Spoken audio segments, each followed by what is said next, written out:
Hello, everyone, and welcome to this awesome destination qualifier by Paprykarz. I'm Yari Wrench from the European Unity League, and today I'm joined by Olsen, a local Hello. hero from Poland. Just returned from the Pro Tour. How did that go for you, Olsen? Oh, it didn't go too well, my friend. I went quite poorly. I went 3-5, didn't make day two, and then I lost in the PTQ, sadly. So I'm out. But it was a good adventure. This time, instead of testing too much, I did a bunch of tourist stuff. I visited some national parks, so it's all good, all good. Really nice trip to Vegas. Nice to hear. Did you also go to some of the casinos and check out all of that? No, I went to the casinos the previous time was I was in Vegas, which was actually the world championship of Magic in 2023. So Awesome. I visited the casinos then. This time I didn't have time for it. I see. But yeah, awesome to hear that it was still a great trip to go to the Pro Tour. But yeah, let's focus a bit on the event, I guess, itself. We've actually just we do it this time around that we record the matches and play them like around in the past. But it will mean that we'll have a better internet connection. Hopefully, that will make everything go more smoothly. So we have Bartek, or also known as Bartek. I think that's him, right? Uh, Yeah, you're probably better at pronouncing his yeah. last name. Wojciechowski. It's Bartek Wojciechowski, actually. Wojciechowski, okay. And they have Franek Komsta, and he seems Yeah, to be playing Prowess, it seems. yeah. So With Bartek Wojciechowski, obviously a well-known Polish streamer and also a PT player. From recently. Also, he was in the like we shared an apartment in Vegas, so he was also there. I spent some time with Barczek. Um, Franek Komsta, his opponent, also a well-known Polish player. A let's say, how would I describe him? Monastery Swiftspear aficionado, I would call him that. Like he used to play a lot of Burn, now switching to prowess. yes, liking the red decks. He must be in love with the current standard format then. Uh, I don't think so. I don't think he plays much of standard at all. Okay, But I did borrow some mono red cards from him I see. at some point. So at least he has all the aggressive cards like in his collection. So What do you think about his start here? Pinning, what is it called? Surveilling away a slick shot show off yeah, and attacking with just the regular Chandler this turn. like it has no delirium. Is it like one, two, yeah, three? No delirium. So quite a weak start, I would say, from the prowess deck. I This is one of the few decks that I actually played in the like current modern format. So I think he's not happy with that start. I mean, the deck is capable of killing your opponent on turn two with like slick shot show off and a bunch of mutagenic growths. But he was on the draw and starting with a surveillant, I think. So No, he played the surveillance on turn two. He played okay, okay, I see. the one. So the play for turn two was Lava Dart face. Yeah, it seems to be a lot of the face, which Okay, I assume is not the best start yeah, that you're hoping for. yeah. Lava Dart. You want to be casting Lava Dart when there's like two or three prowess monsters, and you like instead of dart representing one damage, it's all of a sudden it represents like five damage or even more than that. Yeah. So now I see an expressive iteration on turn two. Sorry, turn three from him, Mhm. pinning a mutagenic growth, finding another mountain that immediately gets played as the third land for turn. Yeah. So now the sorcery has entered the yard. So that's an attack for three.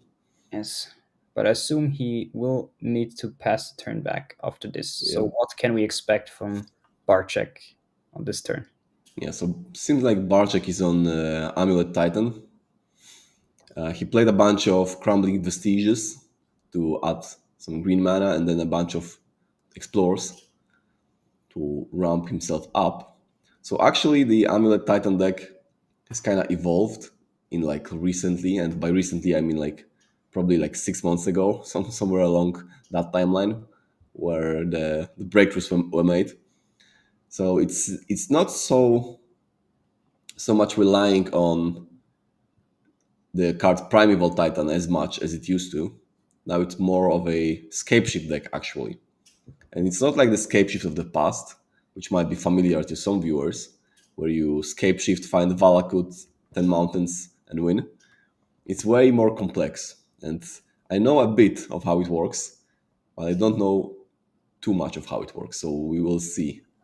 Yeah, it's same for me. I mean, I tried playing this deck, and I understand what all the cards do, and understand a bit um, what the different lines are and different combos. But like to really know like what is the most optimal strategy is like really hard to figure out. Yeah. So we see a Lotus Field here on turn 3. And yeah, and it enters, you have to sacrifice 2 lands, but it makes 3 mana and it enters untapped. Yeah, so Barczek has 5 Total mana and now adding 7. 2 more, so 7 in total. That's Primeval Titan. He should still have 1 floating. Yeah, so I guess he has 1 green floating, I assume. Yeah. I mean, there's no other option, I think, so he needs to. Like the 1 mana that he has floating is green. So what do we see now from Barczyk this turn, do you think? So I expect some way to either combo, which is strange, or at the very least, a way to grant haste to Primeval Titan. I think the Titan players are using a land called Hanmer Battlements, is the name, I think. Yeah, It has a bunch of words on it, and also it doesn't have a magic back. It has a half of a other card on the back, which is kind yeah, of. It looks. I mean, I have some cards in my binder, which I on purpose put the other way around, the melt cards, because they just look so out of place. yeah. So, so anyway, he wants to add some red mana from the one of the lands and add some and give Titan haste. But with So, that line, so he's opting for a bounce land and a Lotus Field, sacrificing yet another 2 lands, but it will yield him another 5 mana, yeah, which so means he has 6 mana. So that I presume is another Titan, right? yeah. Yeah, this a chatter is saying that we are in sealed, but it's not true. We are in modern, in fact. It might be that the title is still wrong or something. Let me check. I mean, on the like splash screen, I think. Yes. Let's see if I can do it. I assume it's on Twitch where it says that. Yeah, because I think Twitch is the. No, I think it's unrelated to the platform. I think it's like in the art, like Oh on the yeah, yeah. left. It says sealed. Yeah, that's true. Yeah, yeah. All right, let me. I can change that. Yeah, that's true. That's So still for me. thank you, chat. Thank you, chat, for letting us know. Let us know if there's any issue with the broadcast. So here we see the second Titan and getting the as aforementioned Hanwer Battlements and the Crumbling Vestige, which when it enters the battlefield produces a red mana, which is just enough to give the Titan haste, and then he uses the mana to get a Ottawara and a bounce land, returning the Ottawara to hand, and immediately using the channel ability to bounce one of the Dragon Rage channelers back to the hand. Yeah, so believe it or not, that's one of the less explosive ways of spending your turn as from the Titan deck. Well, from the Amulet deck, let's call it that way. 2 Titans, attack and pass. I mean, that's not killing your opponent, so I think Franek should be happy about that, but I'm pretty sure that this turn is gonna be his last. Yes, so he better win this turn. Do you think it's likely that the Proust deck can win from this spot? How do you think he would be able to achieve that? I think it's very possible to win like from this spot, but given how we've seen Franek spend his earlier turns, that probably means that he does not have the tools required for the job. Because if he had like to win this turn, he needs a slick shot show off and a bunch of like mutagenic growths. Like the sequence is quite easy. It's slick shot show off into couple of mutagenic growths into violent surge. I think is the card. It gives double strike Yeah, for 1 mana. but instead he just However, if he he just had plays those cards, he would another have. attacks and plays another DRC. So how likely do you think he will be dead next turn? It seems like hard to get back into this game. I think it's guaranteed, unless Bartek wants to troll him for some reason. I think it's guaranteed that he will be able to win this turn. Yeah.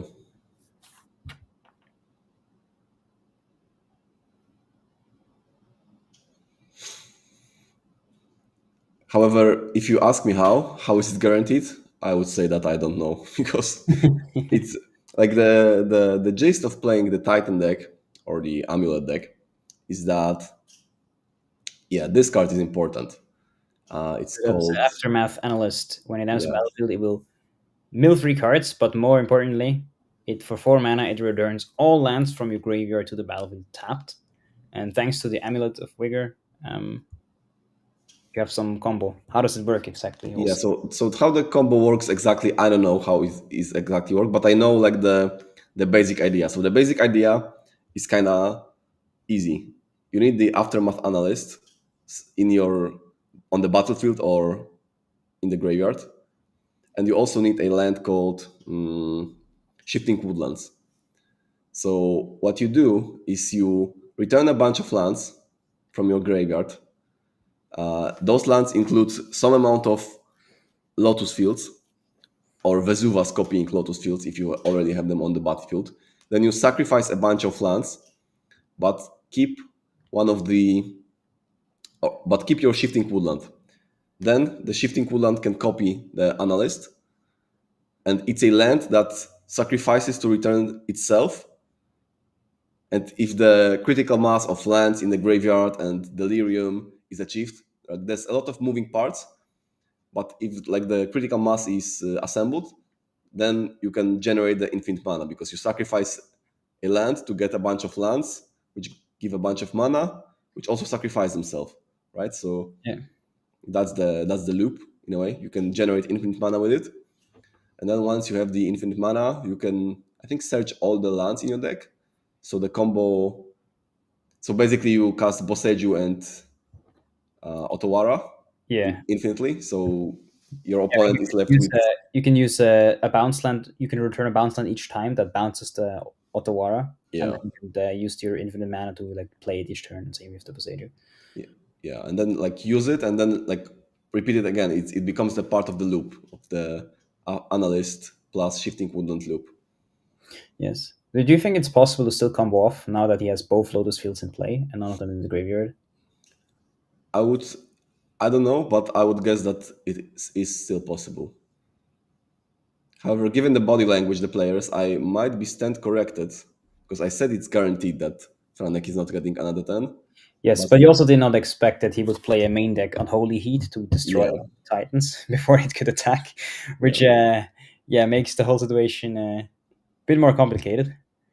But I think it should still be possible. Okay, so we see a mirror pool and a semi-growth chamber. yeah, So I think also like one reason why it was like, much harder to combo, of course, is also because it has just one amulet. Like the deck really needs, or this version of the deck really needs two to really go nuts. Like when you can like get mirror pools and a bounce land from a Titan to get yet another Titan copied. But yeah, so we see the analyst being activated, returning a whole bunch of lands and a Otawara to your hand. yeah. So I'm curious to see what Barczek will show us. Hello, Demest in chat. We see you guys. So I think um, I mean, he fetched a mirror pool, so I assume that he's going to use this to copy the Titan, to make a copy of the Titan. And thus will allow him to get more lands, and which again will let him to. Um, So I think the turn has been passed with Otawara up. Are you sure? I mean, why would Franek fetch then, right? You typically fetch end of turn. Yeah, unless he's blocking or something and bolting the Titan potentially. Interesting. Um, but I'm not sure if that's a winning play because I feel like, I mean, Bartek has the way to copy the Titan. Yeah, because he got mirror pools to copy the Titan. So if you just kill the Titan, then you're actually able to. Um, Well, but I think he already took the damage in combat. yeah, it's true. He already took the damage. So now we see Boseiju destroying a land. But it seems weird. But he did get a mirror pools, didn't he? Or did Yeah, then? yeah. Like one of the lands that was fetched from the Titan attack was Mirror Pool. Or why did he not untap them, or did he miss the trigger? No, no, no. I don't Oh, think no, he so. does it now in the. Oh wait, so is he comboing in the end step?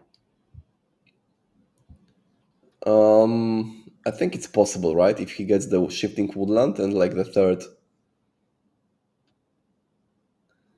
No, no, no. It's Fabi. He cracked a normal fetch, but then the Thundering Falls was Bosejut. So it's all good. Yes, That's why the falls is in the yard. yes, yes. So here's the shifting woodland. Okay, scoops. Yeah, I think the combo. I think the players were just discussing how the combo works, and actually, unironically, Barczek was about to like go off instant speed. Yeah.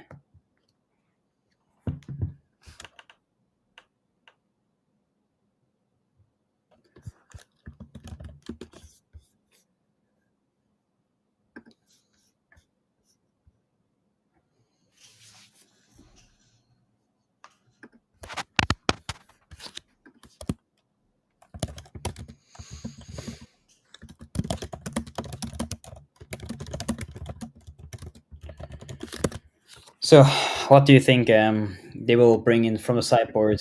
Do you have like experience from playing prowess? How do you sideboard in this matchup? What does usually come in for you? I think that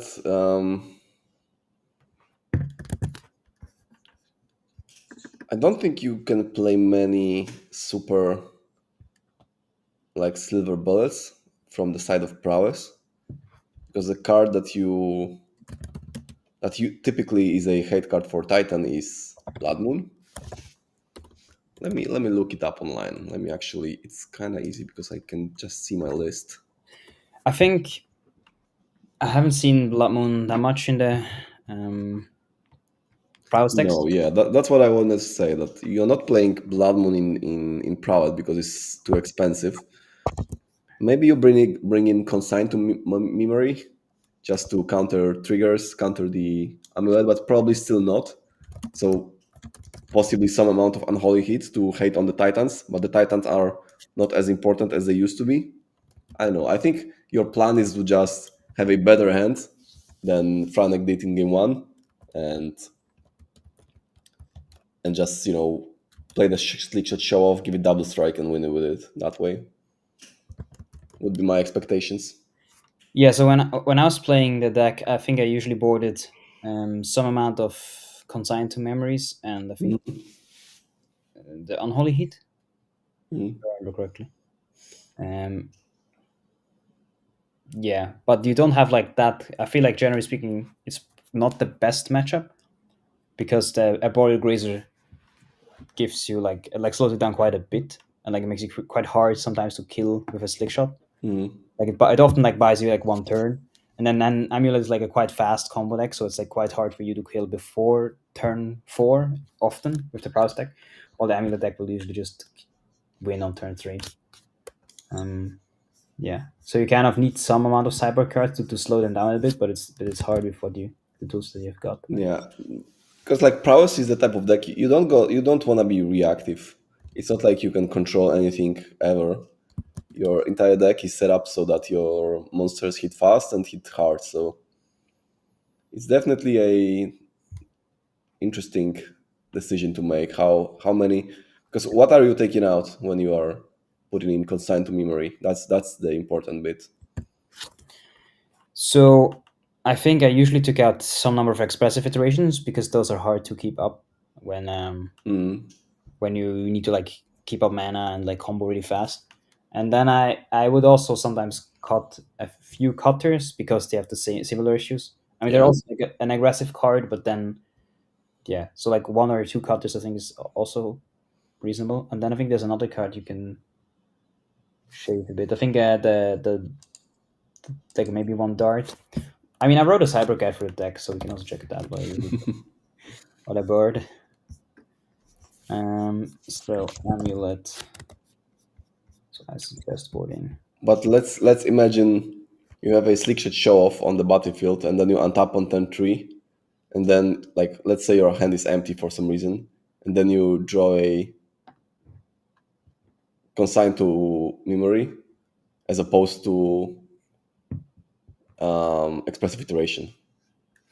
Like with that, with the top deck consign, you deal one damage, and with top deck expressive iteration, you can kill. Yeah, that is true, but it's still more of like a turn four kill card than a turn three kill card, and I feel like turn four kill is already often like too slow. So amulet, yeah, yeah, I think it's basically heat, floodmaw, and consign that you can bring, and I usually cut like all iterations, some lava dart, and some Cory steel cutter, which I feel like are the worst of the bunch of cards. So I think our players are getting ready for game number two, or about ready to start. I think theoretically we can also.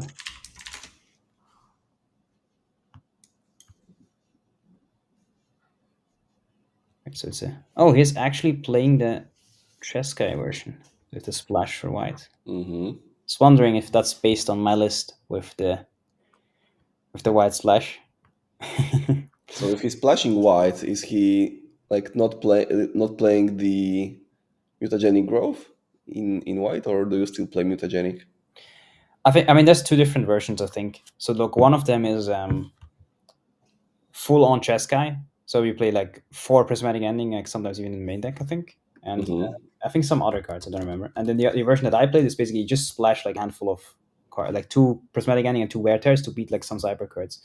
But I think that so it could be playing either of these lists, but given the fact that it didn't have a single white land in the first game, assume it's not the straight up Cheska version. It's also I think less common these days. Okay, that's not the target that you wanna be pointing your prismatic ending at. That is true, but it's still better than no target in my experience. I mean, as I said, like the Grazer is still a very annoying card. He will get off like a lot, like it will prevent a lot of damage. So Yeah, getting it off the board early is still yeah, fine.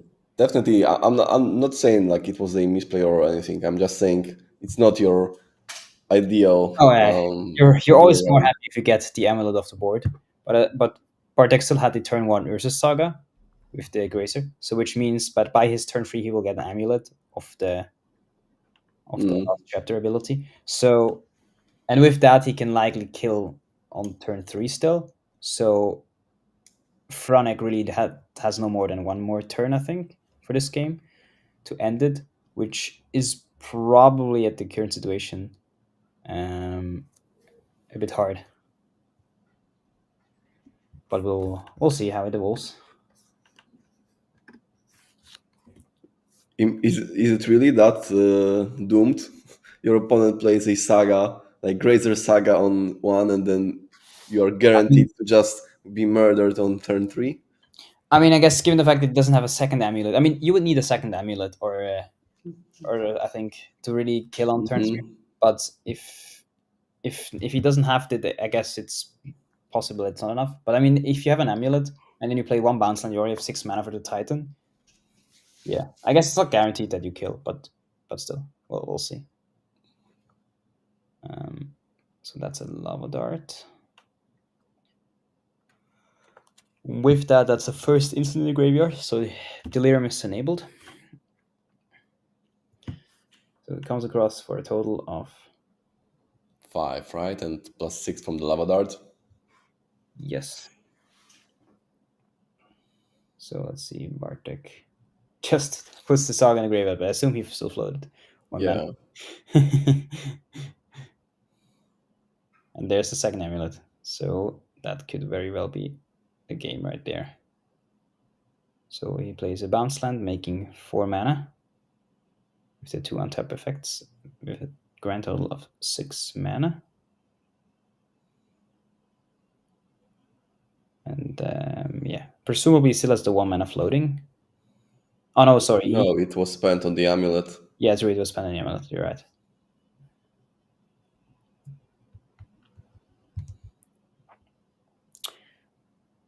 So now we have the dreaded combo in place with 2 amulets. Which means, so Bartek already has the bounce land in place, so he can probably get a Vesuva and a bounce land to get another Titan in play. Then No, no, I don't think so. I think he will be, one of the lands that he searches for will be the Lotus Field.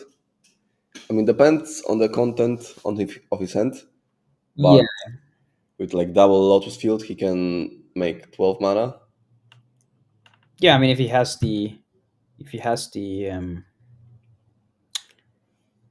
analyst or a pact or something to search for the analyst already, then I'd agree.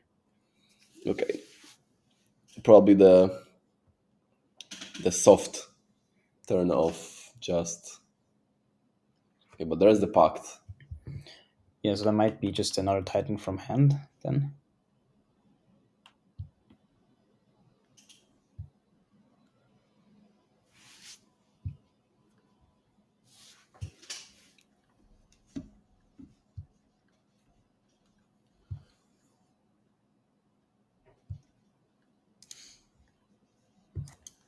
Yes, there's the tie number 2. So you still, so the bounce land and the Otawara gave you 3 mana on each of the untap, so 2 and 1 times 2, 6 mana. So there's still nothing, no mana left. Yeah, so now he probably searches for the battlements and something that gives red. But I kinda expect Franek to have something at this point. Like I assume that before attacks, mm, you will see some like Path to Exile or Unholy Hit type of Yeah, action. that might very well be possible.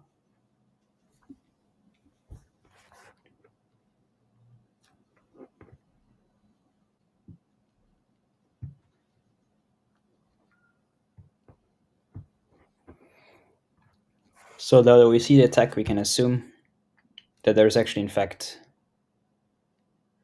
no removal spell on the side of Franek, which means we can get Bartek can get 4 more lands into play,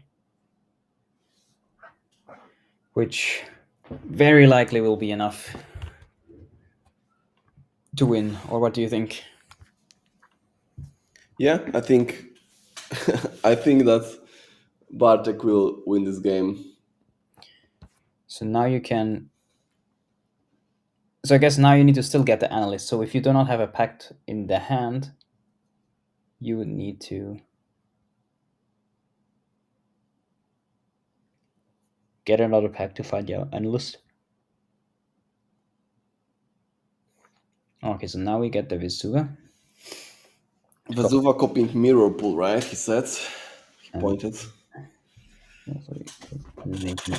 Oh, make some mana.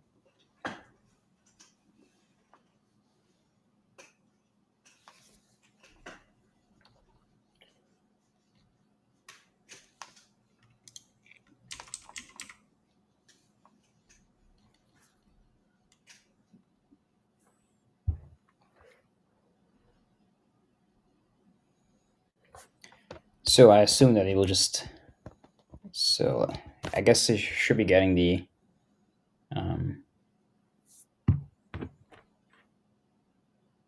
Summoner's Pact and the. So the Terraria West and the Bounce Land, I guess, to get the Summoner's Pact, unless he already has another one in hand, which is very well possible.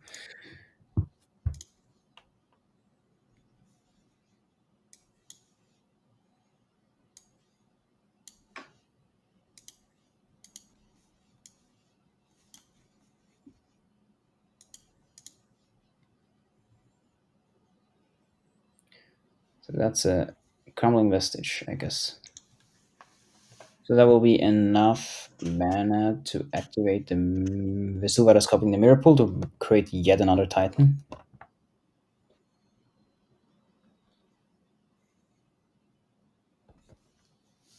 Yeah, we'll see. So what I'm wondering is, why did he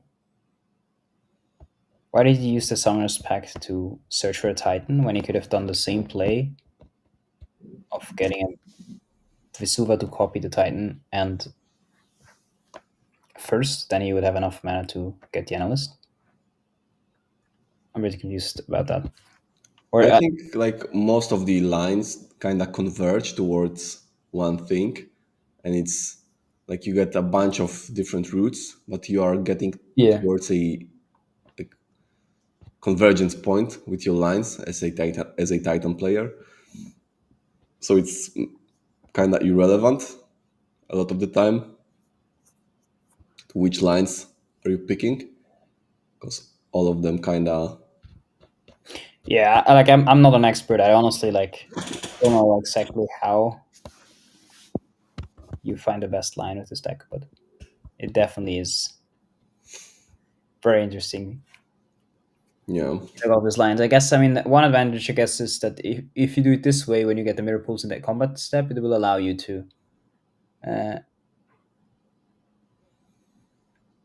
To not allow, if you do it in combat, then it allows you to use the bounce triggers for the newly found lands, right? I think that might be the reason to do that.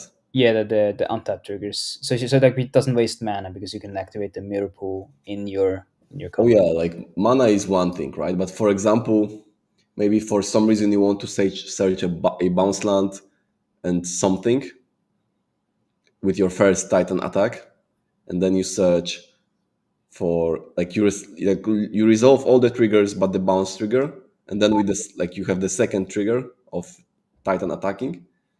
Yeah, Yeah, but see we here we see passing the turn again.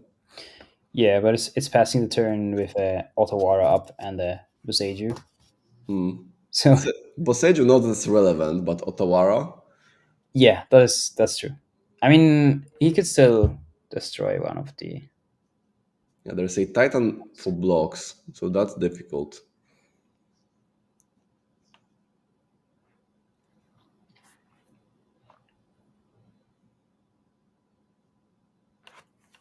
Hmm.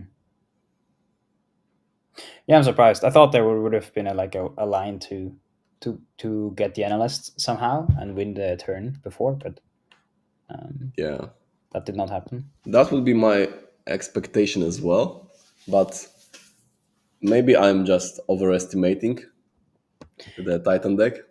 Yeah, I think now that I remember it, I think there's some constraint around it, but I feel like let me think about it. I think if you have two amulets and no mana in play, you can still get two titans and attack with both titans. And I think if you have the analyst already in hand, it should theoretically be possible. Or well, when you attack, then you need to sacrifice other lands that are not Lotus Fields. Hmm. I don't know. Here we see Prismatic Ending being cast on the amulet, which is the, believe it or not, it's the first opportunity for Franek to target. Yeah, and here we see the The block, concession. block is enough to get the concession. Yeah, I mean beating three titans just by themselves as a 6/6 trample creature is a tough order. It's a tall order. Yep. All right, so then we have Bartek Bartek Wojciechowski winning the round. Wojciechowski. Yes, I think you'll have to take over that part of pronouncing players' names. Yeah, I'll gladly do so. Bartek Wojciechowski, also known as Barczek, the famous Polish streamer, successfully defeating his opponent in round one Yes. of Paprykarz Sealed Destination. Whoa, not sealed. Paprykarz Modern Destination Qualifier today. Yes. That's the title of the stream overlay is still wrong, but I fixed it, so it should be up for the next round. Okay. Yeah, awesome to see some modern action again. Titan versus Proust, two is definitely two of the best decks in the format. Yeah. I'm excited to see what other decks we're going to uh, we're going to feature in the coming rounds. Yeah, maybe this is a good opportunity to quickly talk about the tournament that we have. Yeah. In the meantime, we got some viewers. Hello, everybody. We see there's plenty of you among all the platforms that we are streaming on. Yeah. So, hello, Cornuel. Hello, guys in the chat. Yes, welcome, welcome. So yeah, the tournament we have today is yeah, it's a Paprykarz. The tournament series is called the Paprykarz Open, I guess. It's like a huge Yeah, I can say tournament what that the Paprykarz is all about. it happens 3 times a year, I think. I If I think what like the simplest explanation about Paprykarz is that it essentially is a Polish Star City, kind of like circuit of tournaments. So uh, I, I'm not sure whether it happens 3 times a year or like maybe even more times, like four. But what happens is that obviously the attendance is not as big as in Star City events.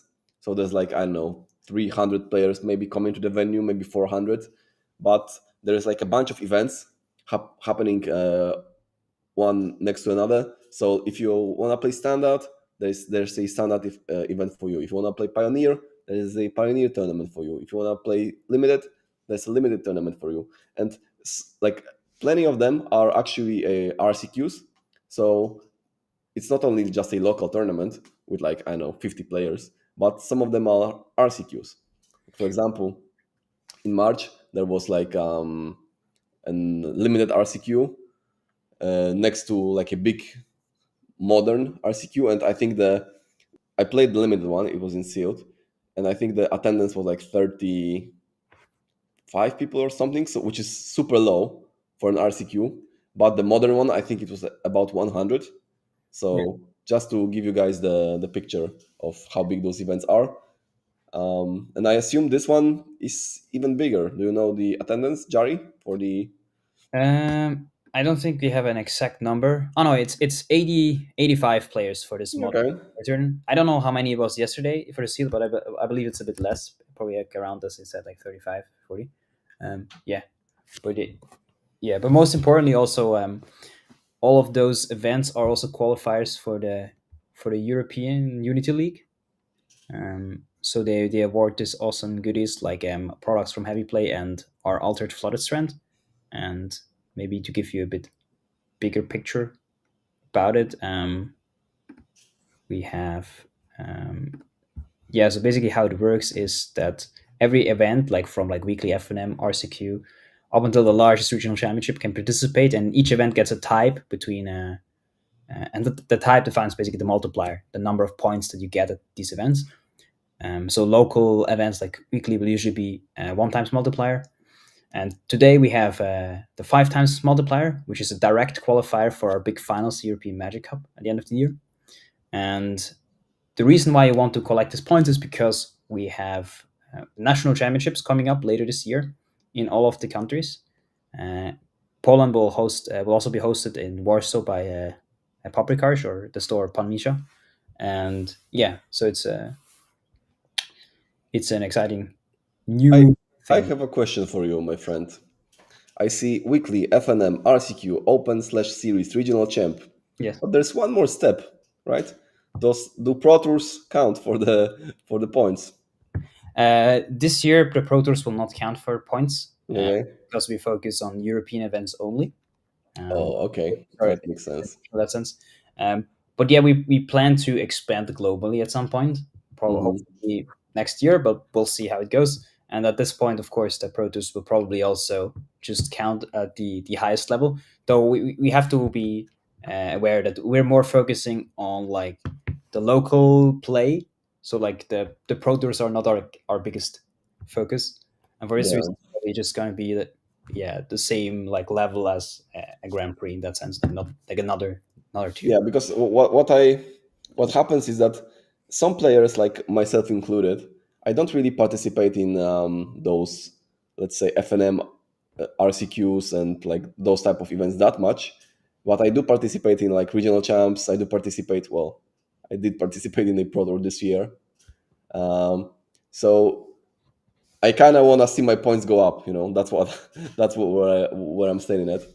Yeah, I mean, there's different types of like strategies that you have. Like one of them is just grind a lot of smaller local events to qualify for your national championship, but it can also be a very well other strategy to just play a few big events. Like you play maybe some of the destination qualifiers, like the ones that we have today at Paprykarz, or you play the regional championship or the pro tour or some more RCQs, and they will usually have a higher multiplier, and for this reason it will be easier for you to collect points, like similar amounts of points, um, than if you just play like a lot and just grind all the weeklies and FNMs. Yeah, but what's the threshold for the nationals? Is it like 100 players? The threshold depends on the country. The bigger the country, the more players. In Poland, it will be the top 80 players that will qualify for the national championship. And from Okay. there, you'll have 8 slots that will qualify for the European Magic Cup, which will be have an individual portion and a team finals. And Ooh. basically, three players of the same country can basically form a national team, and then they basically compete in the second day as a team basically, and on the first day you'll participate individually. Okay, got it, got it. Yeah, because what I'm wondering is whether my position will hold. I don't think I plan to play that much um, for the top 80, I mean. we'll see. I think it should still be fairly possible. I mean, you just have to make sure that next time around when there's again like the Paprykarz Open, you'll have to just attend one of the destination qualifiers. For this year, all of them will be qualifiers with a 5 times multiplier, and if you Hmm. it's a bit, if you perform at like one or two of them, you can not only score a lot of points for the unit league, but you also like of course score nice prizes and get Yep. hopefully your RC invite as well. I already have my RC invite, my friend. But I mean there will be another RC as well, right? Oh yeah, like okay, for the next one, I guess. Yeah, but yeah, I think that's sums it up quite nicely in terms of this. All right, I will guess we will go in a short 10 minutes break or so, and then we'll have the next round ready hopefully. Um, yes, and we might also have a small caster switch. Thank you all for watching, and see you back in 10 minutes. Thank you guys. See you. Bye bye.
Hello, everybody! Welcome back to the Paprykarz Modern Destination Qualifier here in Warsaw, Poland, I believe.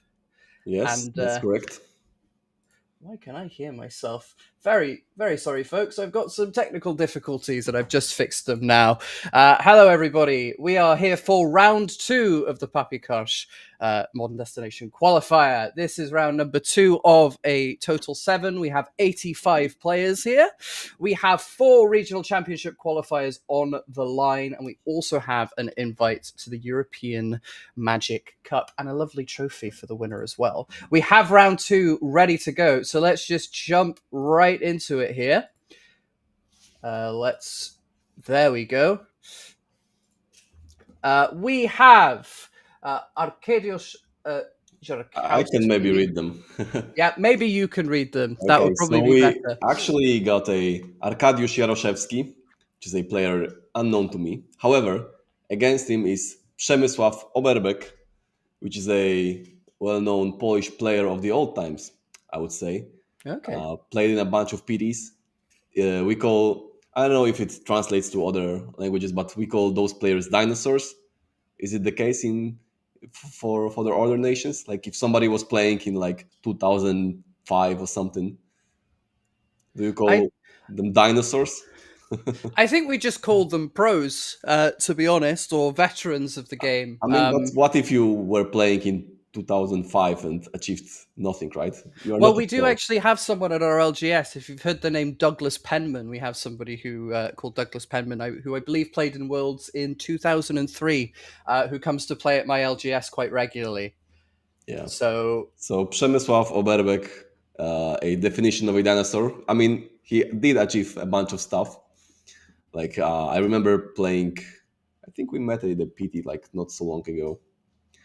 Anyway, that sounds like a lot of fun. So we have Arkadiusz, and we know that he is playing Domain Zoo today. And who do we have on the bottom? on the bottom we have Przemysław Oberbek, right? The Yes. the And old he's the playing veteran of Magic Gaming. Let's call him that way. an incredibly interesting deck. I can't quite tell you what it is because it's a rogue deck. It's a very interesting strategy that he's got, and I'm very excited to see what he's got cooking up. Our players are shuffling up. I don't know who won the die roll, but I assume we're going to find that out quite quickly. No, they're still rolling dice. Okay, let us see who gets to go first. I Wow. believe it's Arkadiusz who rolled Yeah. a 12. So That's usually a good start to your game. Przemysław rolling a 9, which is a high number, but then Arkadiusz easily 12 winning the die roll. Yeah, so I don't exactly know what a Berbek is playing, but it looks like he's playing some sort of Simic Snow deck. He's got a couple of Coiling Oracles going on there. I saw a Seal of Removal when we were skimming through the beginning of this match. So it should be a very interesting deck. What do we think that Arkadiusz is looking to do on the Domain Zoo side against this kind of deck? Well, if Przemysław is on some rogue strategy, then I have no idea. But we can see how the game develops. Definitely, what he wants to do is to enact his own game plan, play his big monsters. And that seems exactly to be what he's doing, as we see Leyline of the Guild Pact coming down, a very powerful card in these Domain Zoo decks. As Oberbek just plays a snow-covered island and a Seal of Removal. Very interesting card to be playing in this format, and I'm very excited to see what his deck is looking to do. But Arkadiusz, as he fetches his Iron Mesa, maybe looking to get something like a Lush Portico, some form of Surveil land. What do we think that Arkadiusz is thinking when he sees Island, Seal of Removal on turn 1? Depends whether he saw Ober playing in the previous round, right? He might have scouted him and know a bunch about his deck, or they might know one another. But if they like in the blind, if your opponent opens a match of modern on basic Snow Island into Seal of Removal, then I guess you are kind of puzzled. But it's not like he's playing a super control style of deck. But like think little things that kind of benefit Ober for playing his unknown rogue deck is that, let's say, game 1, you move to 5 and then don't do much. And then your opponent is trying to sideboard. And then one of the cards that he's playing in his main deck is Stab on Denial. So whether Stab on Denial is good or not. He, against a known deck, it's a easy question to answer, but against an unknown deck, it's not the easiest question to answer. And we can see that Lush Portico actually kept the card on top. As we see Arkadiusz dashing a Ragavan on turn 2. We're going to see if Oberbeck really wants to deal with that problematic monkey. And exactly what we thought. He's going to sacrifice the Seal of Removal and bring Ragavan right back to hand. Arkadiusz has nothing on turn 2 as Oberbeck plays a turn 2 Coiling Oracle, and he gets a snow-covered island. This is a very interesting deck. Yeah, so to answer the question in the chat, is Kanichan at Paprykarz? No, he's not. He's already qualified for the RC and opted to not participate today. Arkadiusz is just going to play a Ragavan, and he misses his third land drop here. Not what you want to be seeing against this kind of deck, but it's possible that Oberbeck's deck is slow enough that maybe he's okay with this. Yeah, but other than missing a land drop, the arch nemesis of Ragavan are 1/1 blockers, right? Like Young Wolf, historically, the arch nemesis of Ragavan. You cannot attack through it. But here, Coiling Oracle, even worse. Yeah, it's going to be a problem for Coiling Oracle if it wants to attack in here. We're going to see Oberbeck fetch with a that is a Windswept Heath. And we're going to see what he's going to get here. He's going to go down to 19. I do see a Lightning Bolt in Arkadiusz's hand. I did see one earlier. So maybe he's looking to clear the way for this Ragavan by answering a Coiling Oracle. But I'm not entirely sure that's what you want on the Domain Zoo side. No, you'd rather... I mean, if you have to do it, if there's no other way, then...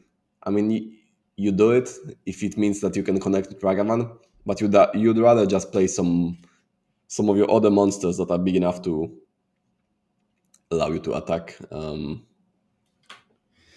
Yeah, I think that's what he's going to be looking for here. Well, he does have a copy of Leyline of the Guild Pact as a second Coiling Oracle comes down and reveals a Shardless Agent. Very interesting choices in deck building for Oberbeck, as Oberbeck plays a Birthing Ritual. So this seems to me like a Simic Birthing Ritual deck on Oberbeck's side, as Jaroches Arkadiusz, I'm just going to call him Arkadiusz, untaps and draws and plays a Wooded Foothills, finds a third land drop, has plenty of options. I see a Lightning Bolt, I see a Flage, as he attacks with the Ragavan and is immediately met with a Coiling Oracle. Yeah, the important thing that happened is the Leyline Binding on the Birthing Pot. I think clearly Ober's deck is built around that card, with Shardless Agent and Coiling Oracle being the value cards. And like, what's the reason to play weird ETB value monsters? Well, the reason is Birthing Ritual, obviously, as we see. But having that removed by Leyline Binding might be a big deal. Yes, absolutely. As we see Leyline Binding come down to answer that Birthing Ritual. Birthing Ritual threatening to be a very powerful card against Arkadiusz's seemingly quite anemic draw. I'm sure he's wanting a little bit more from his cards. As Oberbeck, is he going to slam down the Childless Agent? Yes, he does. We're going to Cascade now, and he immediately finds Icefang Coatl, which is going to draw him another card. Quite a powerful Childless Agent as Coiling Oracle comes in to attack. Yeah, I think Arkadiusz is holding, I see Flage, Tribal Flames, and as you said before, Lightning Bolt, right? That would make the 3. So he seems to have a lot of removal in his hand at the moment. How do you think he's looking to use it as Thundering Falls comes down? I mean, neither of the possible targets are ideal, right? You want to be targeting your removal spells into some creatures that preferably have no ETB effects, but the creatures that are present on the battlefield, they like the main thing about them are their ETB effect, right? So you don't care about the body. Yeah. Maybe the 1/1 Death Touch on the Icefang Coatl is the body that you wanna take care of. Interest, and it looks like he's gotten rid of his lightning bolt to answer a creature. Kept what was on top with the Thundering Falls. Oh, Trying to cast the Sign of Draco, but Subtlety pitching a Flood Pits Drowner is going to dispatch the Sign of Draco, and Arkadiusz is going to decide, does he want to keep this on top, or does he want to put it on the bottom of his deck? And he makes a quick decision there.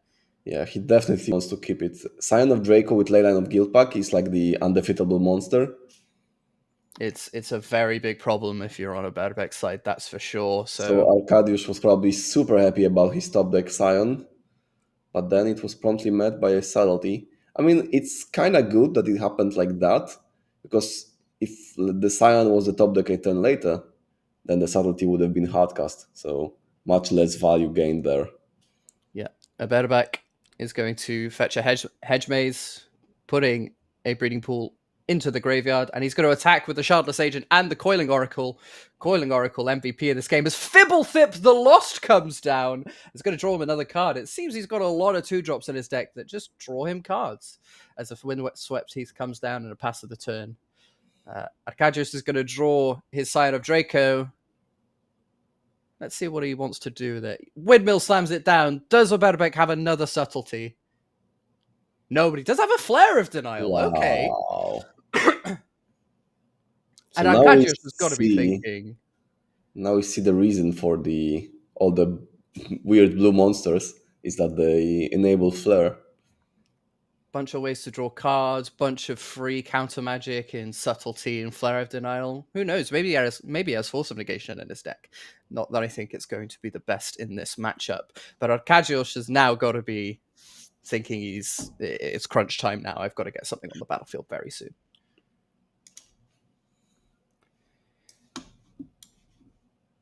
Oberbeck is going to untap. He's going to draw. We're going to see what he's going to do now. All the tiny heroes are going to come swinging in. Arkadiusz going down to 10 life now. He's on Domain Zoo and he's got nothing. I think he's drawn a... Is that a Consign to Memory I see? As Flage comes down. And it's Subtlety, the hard cast Subtlety, putting another creature onto the battlefield. Surely Arkadiusz thinks he's in trouble now. Yeah. Berbeck has just got him in a lock. Icefang Quaddle comes down again. Will have Death Touch because of the Snowlands. Not that I think that's going to be relevant, as Arkadiusz is going to go down to 3. And yeah, so a death by 1,000 cuts, right? Absolutely. So a lot of small monsters slowly nibbling on Arkadiusz's life total. Arkadiusz is just gonna pack it in. You've got me. Oberbeck, which in a deck I'm going to call Simic Tiny Heroes, takes game 1. And a player's going to go into sideboarding now. Now, this might be a difficult question, Olsen, but what on earth is Arkadiusz looking to side in against this kind of deck? I mean, that's a totally valid question, right? I mean, let's put him in Arkadiusz's shoes. So we are playing Domain, and we see our opponent playing some weird ETB monsters, some Flare of Denial, so kind of like tempo deck. But in all honesty, let's imagine the Scion of Draco resolve in that game, right? What does Ober do ever against that? He showed nothing that could interact it with resolve Scion of Draco with Leyline. So kind of Arkadiusz might be thinking that he got kind of screwed in this game. Like he was. I mean, yeah, we saw him try to do so much in that first game, but everything that he tried to put on the table was met with some form of response from Oberbeck. Yeah, but that might have only happened. That all might have only been possible because he missed some land drops and he's early. Like he drew too many removal spells early, right? When there were no good targets for his removal spells, so all of the removal spells he was holding in his hand were super bad. Mm-hmm. And he just passed the turn a bunch of times, right? And because of that, the wonky 1/1s were enough to close the game, right? So maybe he's not worried about game 2 and game 3, possibly. So yeah, go ahead. Are we thinking that Arkadiusz perhaps wants to take a more aggressive stance in this matchup, knowing that Oberbeck has the tools that he needs to try and slow him down? Yeah, so definitely, if you see the game one and you think about your opponent deck, it's an unknown deck, and you are thinking about how do you want, like, what's your strategy for the next game, and definitely the strategy involves way less removal spells and more playing monsters, because you don't really care about bolting the Coiling Oracle that much. Yeah, that is a good point. What do we think about Flage then in this matchup? Knowing that Oberbeck is playing a bunch of 1/1s and 2/2s, Flage to me seems like quite a powerful tool in this matchup. Yeah. What do you think about So Flage is this kind of like a removal spell on the first side, but it deals with small monsters quite well and attacks very well. However, the problem with Flage is, which I don't know how to resolve that problem, I'm just stating the fact that it exists, is that Flage is kind of clunky, right? that? It's hard to cast. I mean, the first cast is kind of bad, right? It's a Lightning Helix for 3 mana, like unless Arkadiusz is playing the version with Doorkeeper Thrall to kind of make it cheaper. And the second cast costs four mana and 5 cards from your yard. So you are spending 7 mana, and your opponent, and so you are spending 7 mana for a Helix, and your opponent can spend a blue card for a Subtlety and counter all that, right? So it's a huge amount of tempo loss that can sometimes lead to you losing to a bunch of 1/1s attacking you on turn 7. Yeah, it's certainly a very interesting card in this matchup. Perhaps a double-edged sword for Arkadiusz. What about, you mentioned Doorkeeper Thrall? That seems to me like it could potentially be quite a powerful card in this matchup if Arkadiusz has it, given that a bunch of Oberbeck's Yeah. powerful small creatures have quite strong ETB effects. Yeah, so Doorkeeper Thrall, between being only 2 mana and having Flash, I think would be a phenomenal card in this matchup. So if Arkadiusz has that in his 75, he wants to get the Thrall. Certainly looks like a card he wants to maximize as we see our players shuffling up for game number 2 here of our Modern Destination qualifier here in Warsaw. And we're going to see what's going to happen here in the sideboarded games. It's going to be very interesting to see what Oberbeck is looking to do with his sideboard. We'll see what he's brought in. Players are looking to get their 7-card hands. They're going to take a look, and let's see what we've got. I see a Floodpits Drowner, a Flare of Denial, a Fetch, a Hedge Maze on a Oberbeck side. Looks okay to me, but Oberbeck disagrees. Didn't see what was in Arkadiusz's hand, but I do think I saw a Leyline Binding. So if he has a Leyline of the Guild Pact, might be able to answer something early on here. Arkadiusz looks happy with his 7. It's a very difficult question to answer, Olsen, but what are we thinking about Oberbeck's deck in terms of the mulligan phase? Do we really want... Hold on, I have to step away a bit. I will answer your question soon.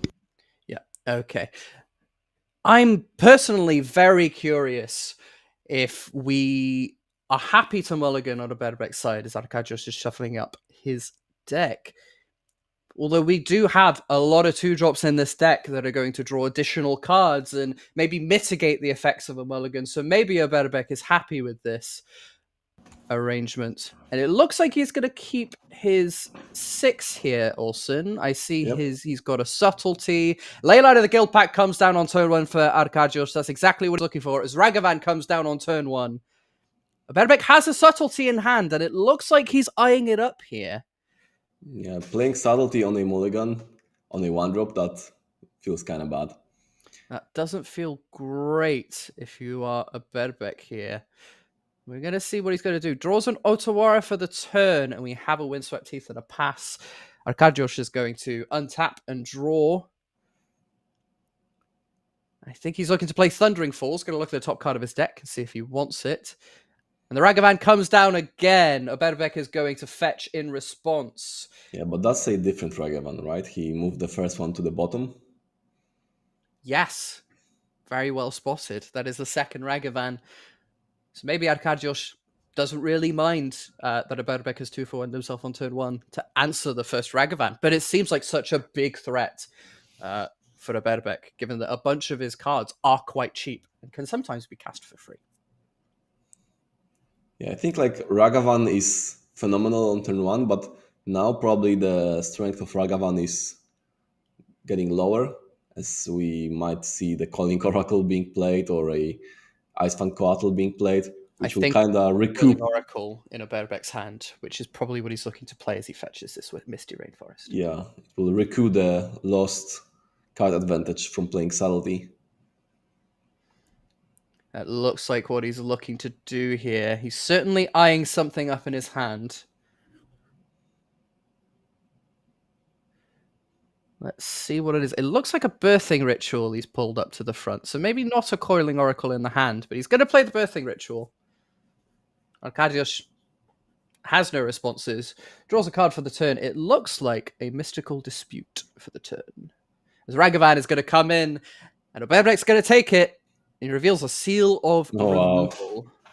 I mean, one thing of note is that actually Ragavan is worded in the old way, that you need to pay the right colors for the stolen card. But it's especially good in Arkadiusz's deck because he runs all the 5 colors, and with Leyline of the Guild Pack on the battlefield, then like you can cast everything, right? So if you keep hitting with Ragavan, then you can play the cards of your opponent deck. As long as you get a spell, you can play it. Notably, Arkadiusz has missed his third land drop again. Yeah. That's got to sting. So he's going to fetch, go down to 19. What do we think Arkadiusz is thinking here? It looks like he's ahead. Oberbek hasn't put anything meaningful on the table yet, other than this birthing ritual. Ragavan is connected. He's got a Seal of Removal to deal with anything he wants. Do you feel like he's in a good position? I think so. He can fetch a Surveil land on this turn, on this end step. Which is exactly what he does, by the way. And get some more scrying action, perhaps dig himself closer towards the third land of the game. And Oberbek passing with 3 mana up kind of signals to me that he might have some sort of interaction, like maybe hardcast Flare of Denial is what he's going to do. Because if he had a monster, like even through the Flare of Denial, he would have played it, right? He would have played a Calling Oracle. And he would have held up the Flare without question. That's interesting. We see Arkadiusz ditch the third land. He finds one anyways, but he's missed his third land drop. He surveils a card. Subtlety coming down from Oberbek's deck. That's an interesting choice for Arkadiusz to make, but I don't think he's interested in it. But I just want to come back to that surveil there, because he missed his third land drop. He surveilled with the Lush Portico, and he put a land into the graveyard. What do you think is going through Arkadiusz's mind? Yeah, so if he expects to hit with Ragavan, then he doesn't care about the mana that much. The cards next to Ragavan is the treasure token, and the cards next to that is Seal of Removal. Chat, to answer your question. Oberbek has fetched and got a Hedge Maze. What do we think he's looking for in this situation? Certainly not Averting Catacombs. So if he didn't do anything, I mean, that might be because he held the Flare of the Nile, as I said, but with no target for it. Yeah, and Seal of Removal, chat has not been Seal of Removal has not been registered in Arkadiusz's deck. We don't believe so. It's a card that he stole off Ragavan. Yep, it is a card in Oberbek's deck. Just to come back to what we saw just now, Oberbek drew a Coiling Oracle, but it was immediately met by a Mystical Dispute from Arkadiusz. Yeah. Nothing he can really do about that. Yep. So even if Arkadyusz. my read was correct that he's on the Flare of the Nile and no monsters on the battlefield, which I do not know. It might as well not be there at all. He couldn't have casted for the mystical dispute, right? And Mhm. maybe he wanted to play the Oracle, have it resolve, pass, and then still be holding the Flare up.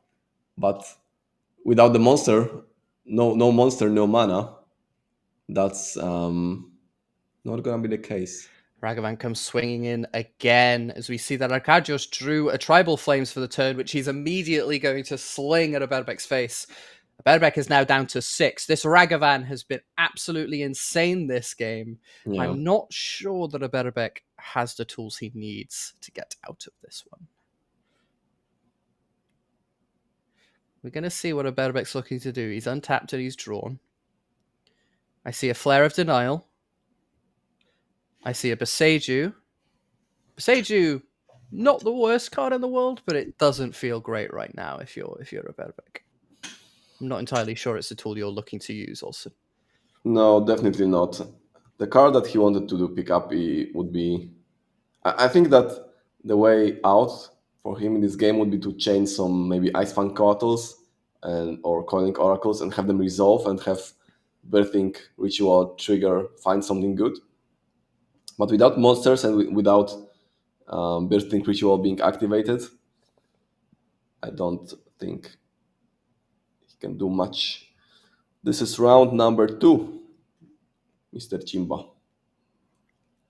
I feel like Aberbek is in big trouble here, and he knows it. But I just want to talk about something I've spotted in the graveyard as a Force of Negation comes off the Ragavan. 2 bolts is going to do it, and Arkadyusz is going to take game 2 away. Oh, unless. Wow. Wow. That's disgusting. So, Arkadyusz had tried to get 2 bolts. Aberbek hard casts a Flare of Denial to try and save himself, but the Force of Negation that was taken off of the Ragavan was hard castable via the 3 treasures that he got off Ragavan over the past 3 turns. Aberbek could do absolutely nothing about it other than hope that Arkadyusz forgot about it, but he did not, and Arkadyusz is going to take game 2.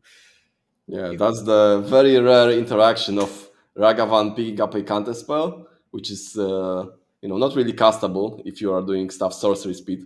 But sometimes you play Ragavan, you hit a sorcery spell, and then your opponent, you hit a counter spell, and then your opponent needs to do something afterwards, like play his own stuff end step, and then all of a sudden you get countered with your own counter spell, which was Force of Negation in this case.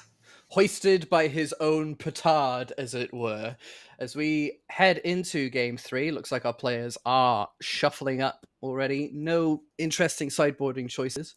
But speaking of interesting sideboarding choices, I do want to talk about something that I saw that was exiled off of Ragavan, and we didn't talk about it. Consigned to Memory from a Berbek side. What do we think is the philosophy behind putting that card in your deck for the Domain Zoo matchup?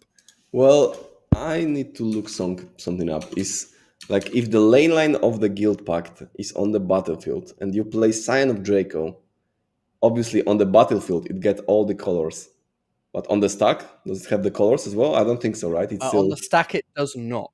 okay. So perhaps, as I mentioned, where we were sideboarding for game 2, the Scion of Draco plus lane line combination kind of splinter twin is something that Oberbek's deck cannot defeat with any of his cards. So he wants to maximize on the ways to prevent that from ever happening.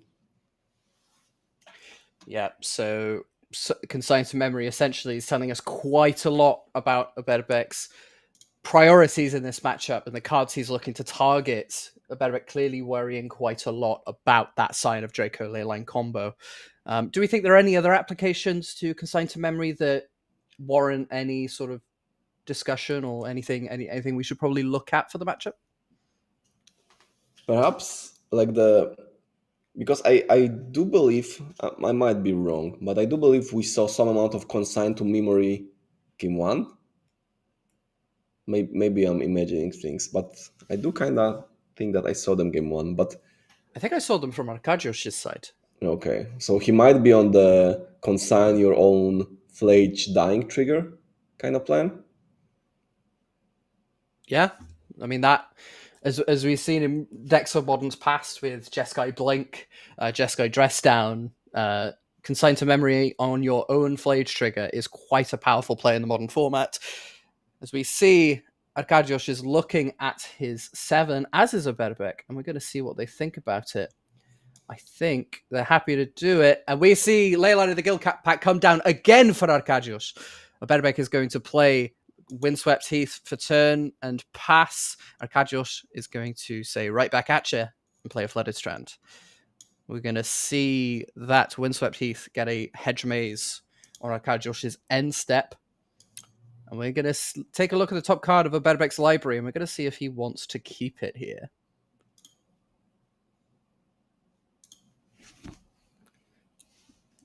So this is game 3 of the second round of this tournament. What do we think is going through both players' minds? They're playing a game. They're both 1-up.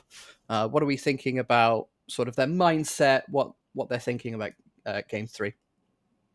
Well, Arkadiusz wants to repeat game 2, and Przemysław wants to repeat game 1, right? Hopefully, we'll see the Zoo player play. Don't miss his third land drop for the third time in a row. However, I think with Ragavan dealing damage, you don't care as much. You know, he even bent some amount of lands from Suvel triggers. Absolutely. I'm not sure that I saw a Scion of Draco from Arkadiusz's side, but I do see a lot of counter magic from a Berbek side. I did see a Flare of Denial. I think I saw a Flood Pits Drowner. I think I saw something else as well. I believe it was a Subtlety. So a Berbek potentially having the answers to any Scion of Draco that comes onto the battlefield. But Arkadiusz just plays a fetch land and passes. You've got to feel, Olsen, that Arkadiusz probably isn't happy with this start. No, I mean, I think that might seem to be the case, but I think he's very well aware of the fact that Przemek's deck has some amount of counter magic, and he saw the consign to memory. So it's not like he can run out the Scion of Draco blindly into open mana. I think that he might, like, to us, it might seem that he has nothing and he couldn't do anything on turn 2, but maybe he chose to do it on purpose, right? To not fall into the counter magic. Absolutely. And I do see a very interesting sideboard card here, as Shardless Agent is going to come down and cascade. But I saw a Wrath of the Skies in Arkadiusz's hand. Yeah. Flood Pits Drowner comes down as well. But what are we thinking about Wrath of the Skies? That seems like a very interesting but potentially very powerful sideboard card against this strategy. Yeah, it seems weird because the Wrath of the Skies card is best used against like low CMC cards, like for example against Affinity, where you can nap in Urza Saga and a Mox Opal and I know tokens and Shadow Spear, for example. So you can just play it for 3, get 1 energy, spend 1 energy and destroy your opponent's board. But here, I don't think it matters that much because what, you're gonna spend 5 mana to kill Shardless Agent, or spend 6 mana to kill Subtlety? That seems like an odd choice to me, but maybe we will see it in action. Perhaps it's just the nature of a Berbek's deck that Arkadiusz is just looking for anything that could be useful. I don't think a lot of players would be expecting to play this sort of Simic ritual deck in a large-scale tournament such as this. Yeah. As we see, it looks like Arkadiusz has gotten another Surveil land here. What do we think he's looking for in this situation? He's clearly behind. He's had a very slow start. Despite having a ley line, what do you think he's looking for?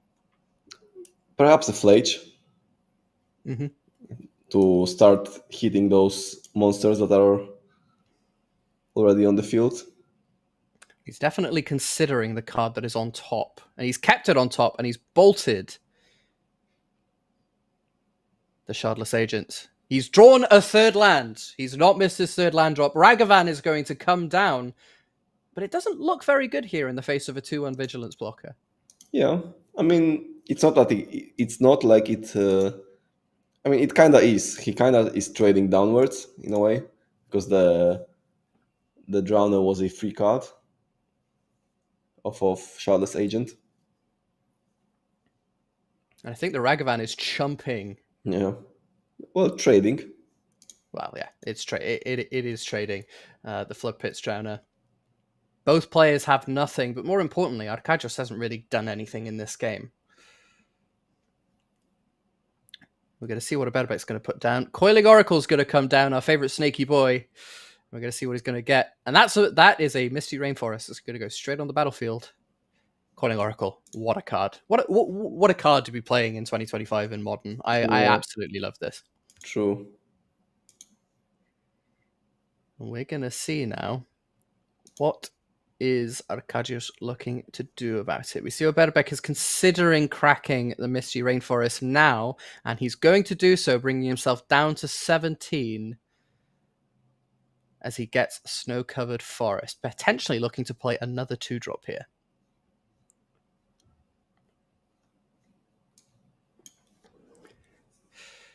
We're going to see what he's looking to do. Arkadiusz is shuffling Oberbek's deck. Arkadiusz, again, doesn't look like he has much to do here. That Wrath of the Skies just looks like it's rotting in his hand also. Yep. Kinda looked like it might end up this way. This is very interesting. He's taken 3. That's an Abhorrent Oculus. Hello, that's a very powerful card from Duskborn. How about we talk about this one? 2 and a blue for a 5/5 Eye Horror. At the beginning of your opponent's upkeep, you manifest Dread. So you look at the top 2 cards of your library, you manifest one of them, and you put the other card into your graveyard.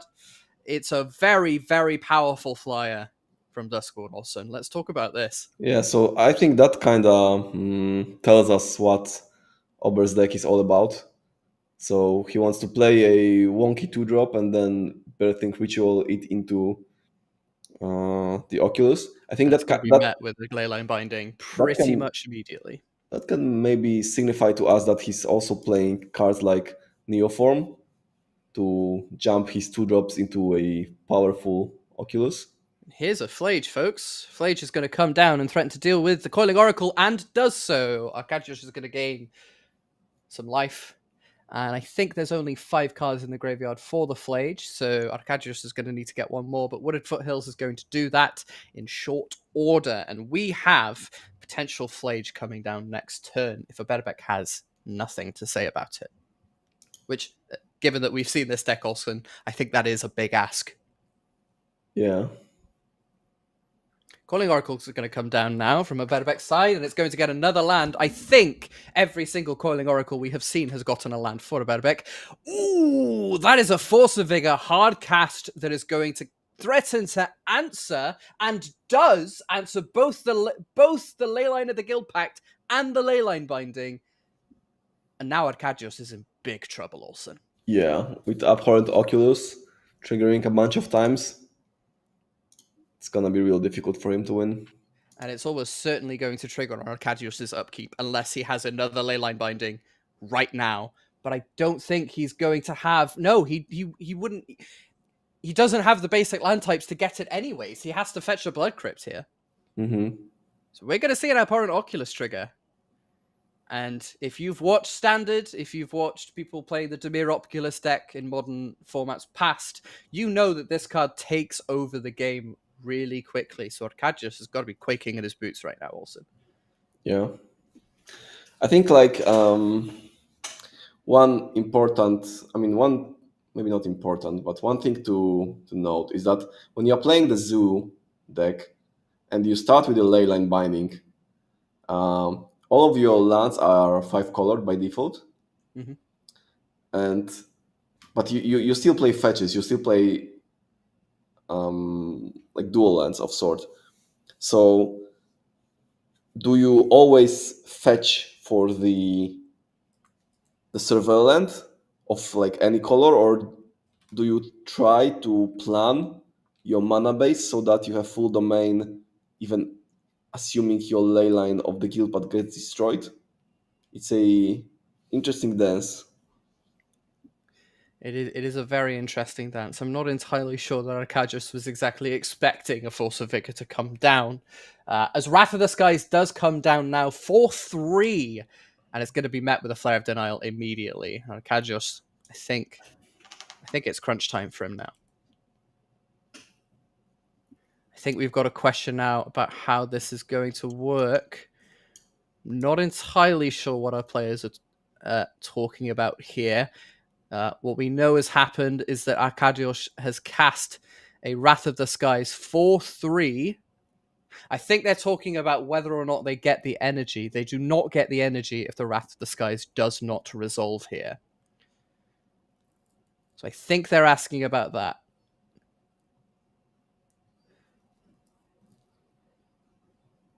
I think we've got a judge call going on here. So while that's going on, let's talk about this deck.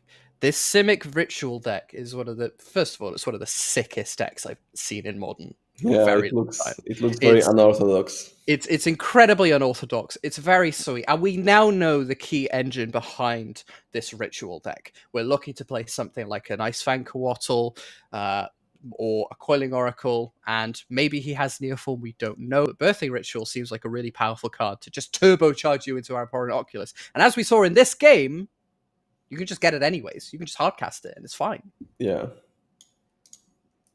So that the presence of Oculus kind of explains the deck a bit. It looked kind of wonky at first, but especially how game one panned out. We're going to see that Berbek now is looking through Arcadius' graveyard. He's got to be acutely aware of the Flage that is awaiting him.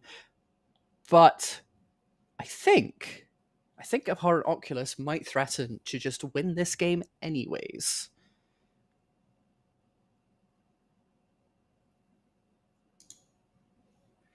We're going to see what Arcadius is looking to do. But it is a Berbek's turn first. So we're going to see if he's looking to attack. I know he was eyeing up an attack with both of his creatures here. And we don't know what's under the manifest.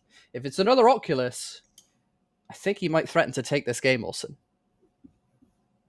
Yep. I think he's threatening to take the game regardless of whether it's an Oculus or not. And he is going to swing with both creatures. That is a 7-point life swing. Arcadius has nothing he can do about it and is going to go down to 11 here. Arcadius, ooh. I don't think it's his turn just yet.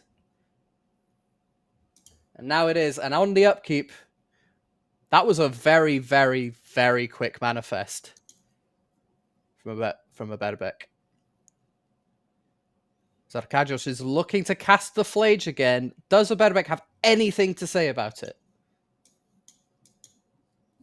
5 cards exiled, and that's a hard cast.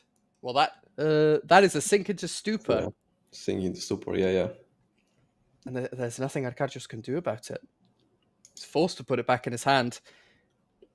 And I think a Berbek is poised to take this game off of Arcadius. I mean, what a match, right?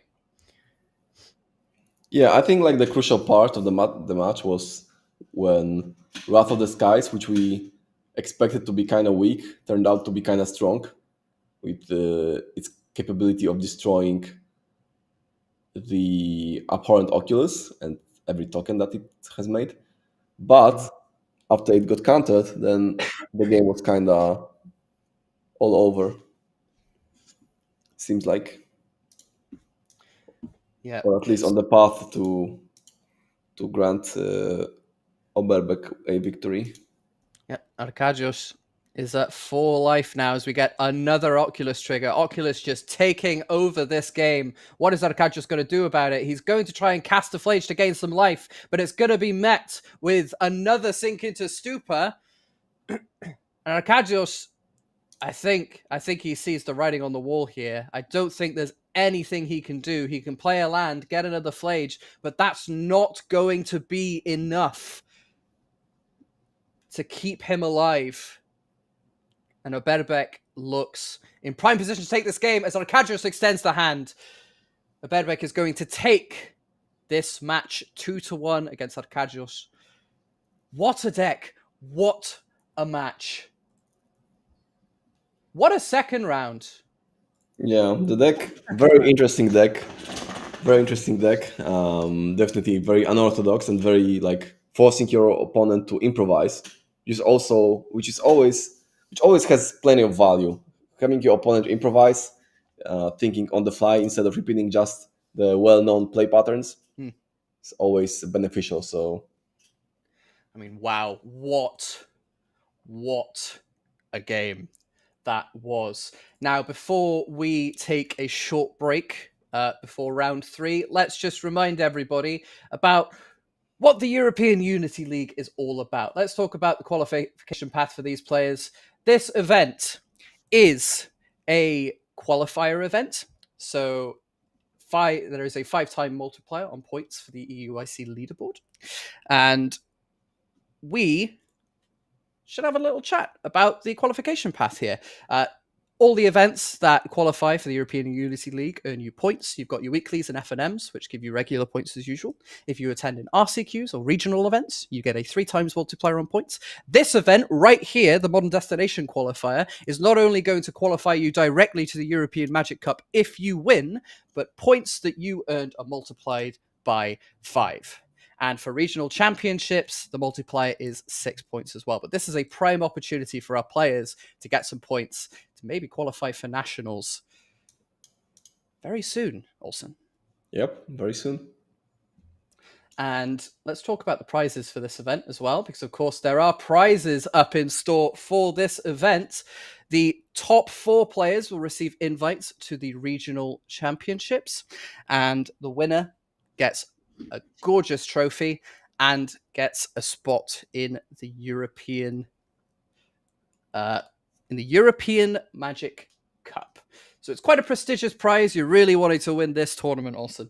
Yeah. On top of that, it's also an RCQ. So on top of the Unity League, you also get to come to Antwerp. Is it the next RC? I think so. I believe it is that. If you are in the top 4, you get some wonderful deck boxes. Yeah, And so you normally also what get- happens at these events in Poland is that if we have 4 slaughter RCQ, the last 2 rounds are not played. So essentially the tournament has 4 victors. But in this case, we believe that they will in fact continue playing to see who gets the EUL qualification. Brilliant. And you also get those absolutely beautiful altered flooded strands, can I just say? Oh yeah, they look great. They are absolutely gorgeous Magic cards. I'm very jealous of the people who are going to be winning those. All right, folks, that does it for round 2 of the Modern Destination Qualifier in Warsaw, Poland. And we will come back very shortly. We're going to take a short break, and when we're back, we're going to have round 3 of this tournament ready to go for you. So don't go anywhere.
Hello, everybody. Welcome back to the Paprykarz Modern Destination Qualifier here in Warsaw, Poland. This is round number 3. I'm Lucifer. I'm joined by the wonderful Olsen, who's on that side. Hello. And we've got another wonderful round of Modern for you as we pop to the feed. So, what have we got here, Olsen? Okay, on the top we see Maciej Olczak, and on the bottom we see Kacper Wnuk.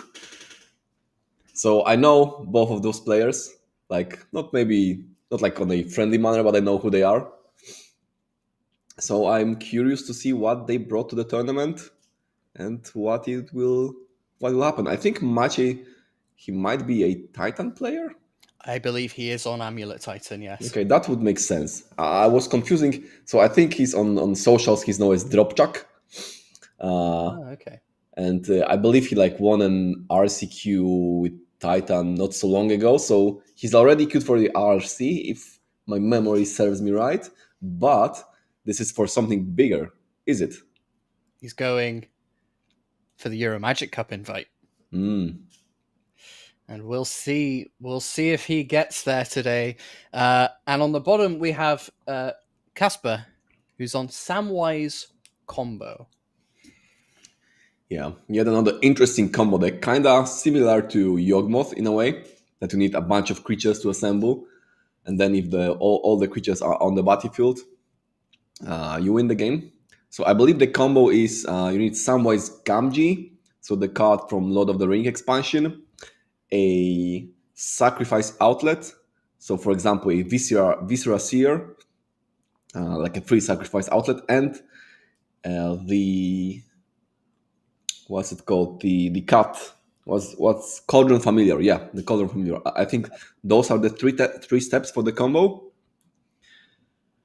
No, Holy. This is Modern. We are playing Modern. The graphic is from yesterday. Yesterday we were playing Sealed in Warsaw. Today we are on Modern. Absolutely, and this is shaking up to be a very interesting matchup. What do we think about the dynamic we're going to see between these two decks?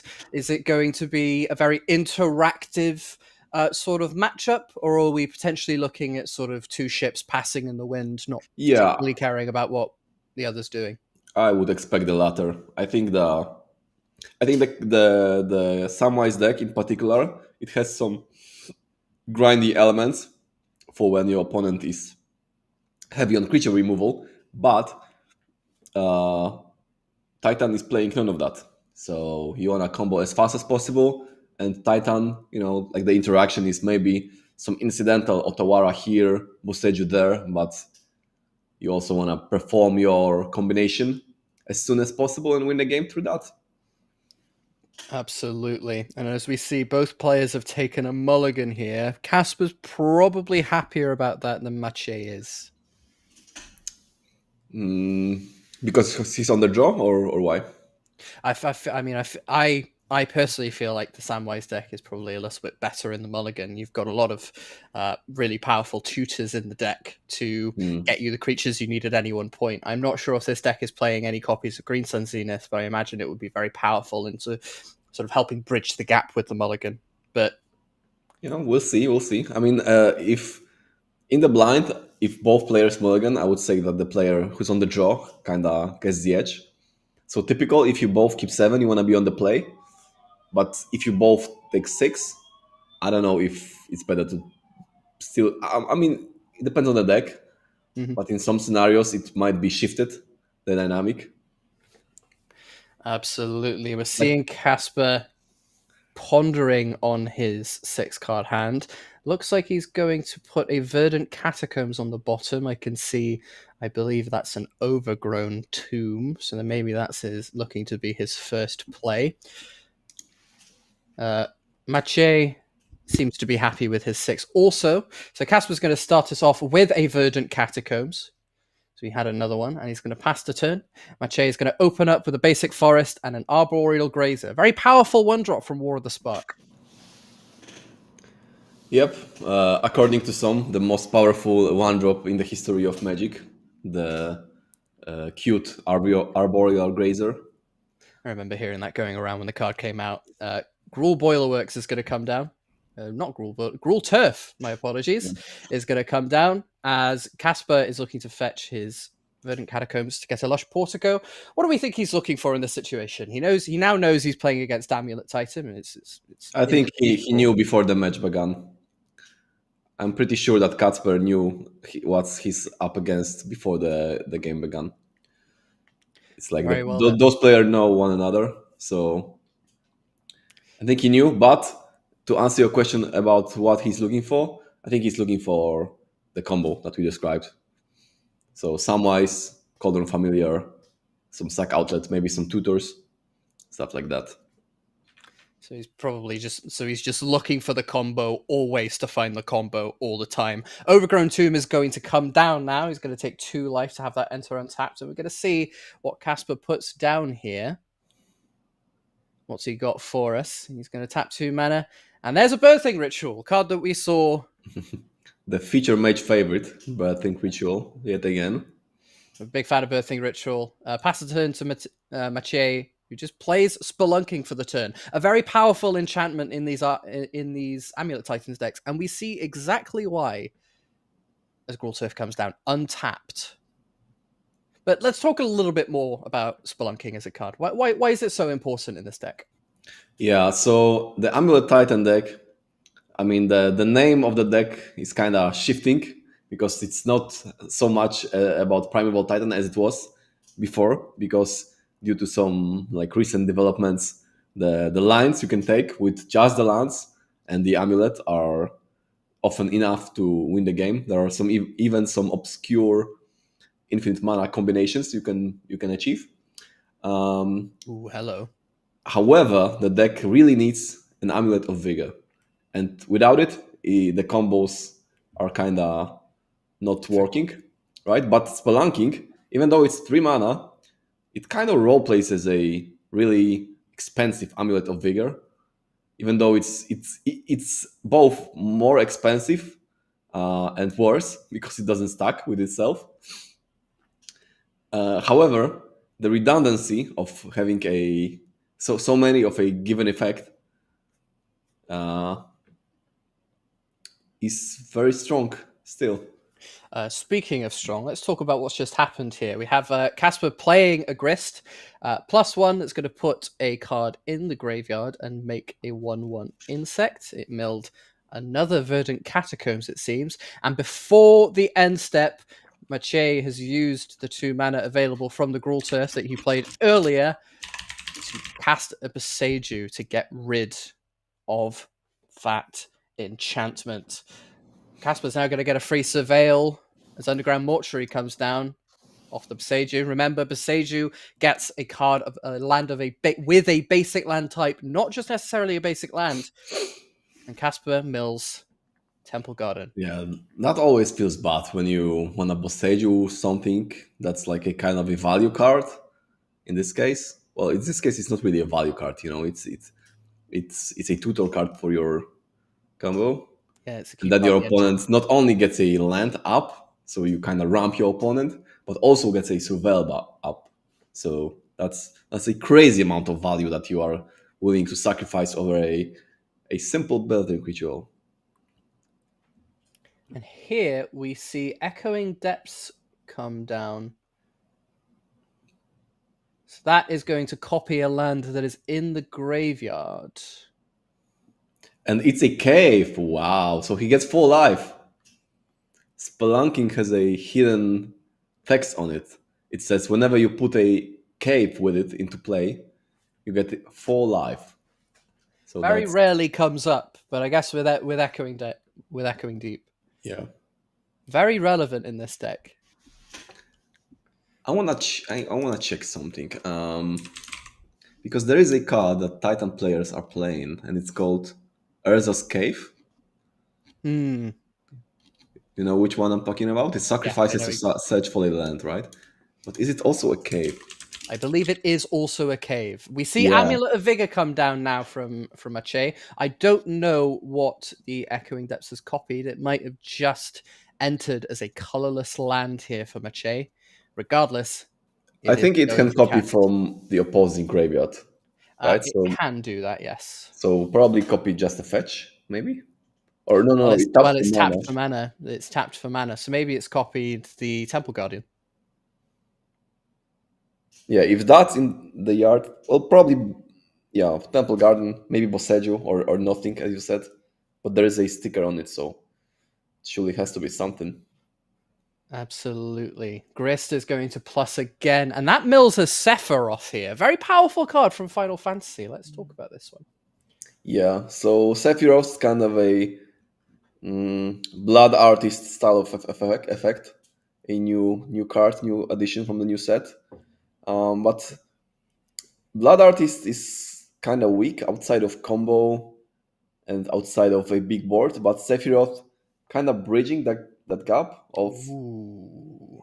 being fine with just a bunch of tokens. So, for example, on this battlefield, Sephiroth would be kind of great, being able to sacrifice a token, trigger the Blood Artist kind of effect, and draw a card. Especially now as Voice of Victory comes down now. I don't think it's going to be incredibly relevant in this matchup, but it does stop Mache from casting any spells. But I think it's been sacrificed to the Birthing Ritual to get Samwise Gamgee. Very important card in this combo deck. Yeah, so this is the step one of the puzzle. So now we need Cauldron Familiar and a Sacrifice Outlet. 1 out of 3 of the combo has been assembled here for Casper as Mache untaps and draws. He has 6 mana, could cast a Titan if he wants to. Yep. What do we think that Mache is looking to do here? He's seen one half of the combo. Birthing Ritual is down. Surely Mache has to think that he's looking to do something here. So I believe Talaria West has come down. And that's a Green Suns for 6. So Primeval Titan is going to come down here with Spelunking on the battlefield. What are we looking to do from here, Olsen?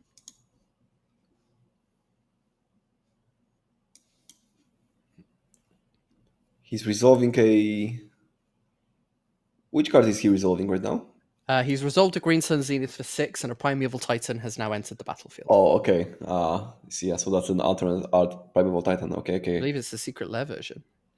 Okay, so like the easy... Like if there's nothing in hand and not much else on the battlefield, like the easiest choice that Titan players often go for is to get a Hanweir Battlements and something that produces red, so that they can haste the Titan. With multiple amulets, some more lines are opening up. But in this case, even though we have Spelunking, and Amulet, it only counts as one amulet.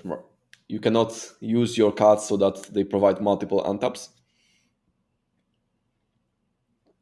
Let's actually talk about this interaction here, because I believe there's some questions now about the interaction between Amulet of Vigor and Spelunking. Now, a land that says this land enters tapped has a replacement effect applied to it that is forcing it to enter tapped, as it, other than untapped as it usually would. Spelunking at the same time is applying a replacement effect that makes it enter untapped instead. So you've got both of those replacement effects that are applying to each other at the exact same time. And the way that works is that Mache is going to get to decide how that applies. So with multiple amulets on the battlefield, Mache is going to have the option to have the lands enter tapped and have that replacement effect apply after the enters untapped replacement effects, so that those Amulet of Vigor triggers will still happen. And we're going to see that he's done exactly as you said, Olsen. He has gotten Crumbling Vestige and Hanweir Battlements to give Primeval Titan haste, and that is going to attack and get 2 more lands. And I believe he's getting a Simic Growth Chamber and something else. I think it was Boseiju, which he has put back into his hand with the Simic Growth Chamber. That makes sense. But let's stay on a bit with the interaction, because I think I don't remember that well. But I think if a effect tells you to put a land on the battlefield tapped, such as Primeval Titan, and the land has no tap or untap wording on it, then you cannot choose to. So, for example, here he attacked with Primeval Titan. He had both Spelunking and Amulet of Vigor, and chose to search a Crumbling Vestige. So I believe that in this scenario, he could only have the Crumbling Vestige enter untapped, like without the Amulet trigger. So it would have kind of ruined multiple amulets.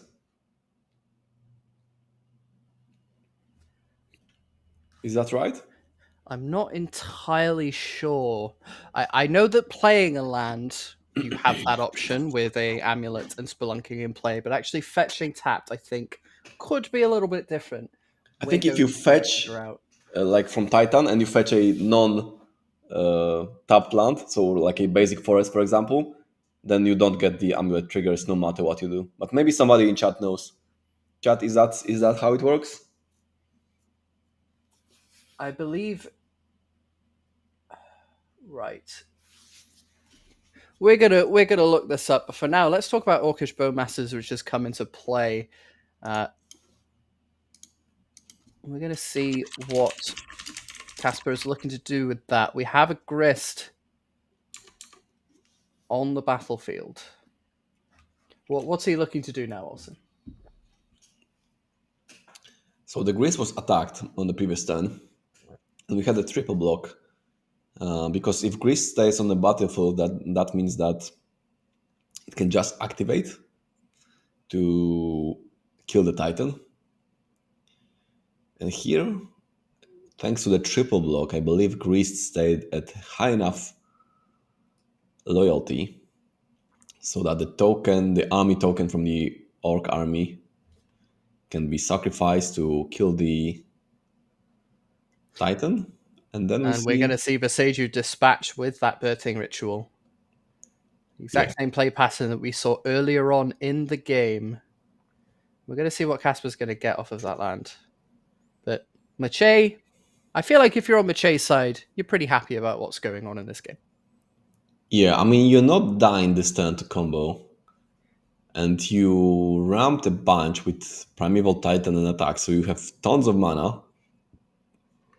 And it depends on how many cards does he have in his hand. But Titan deck, even if you all just draw lands, Well, there's a Cultivator's Colossus. yeah, that's a way to spend all that mana.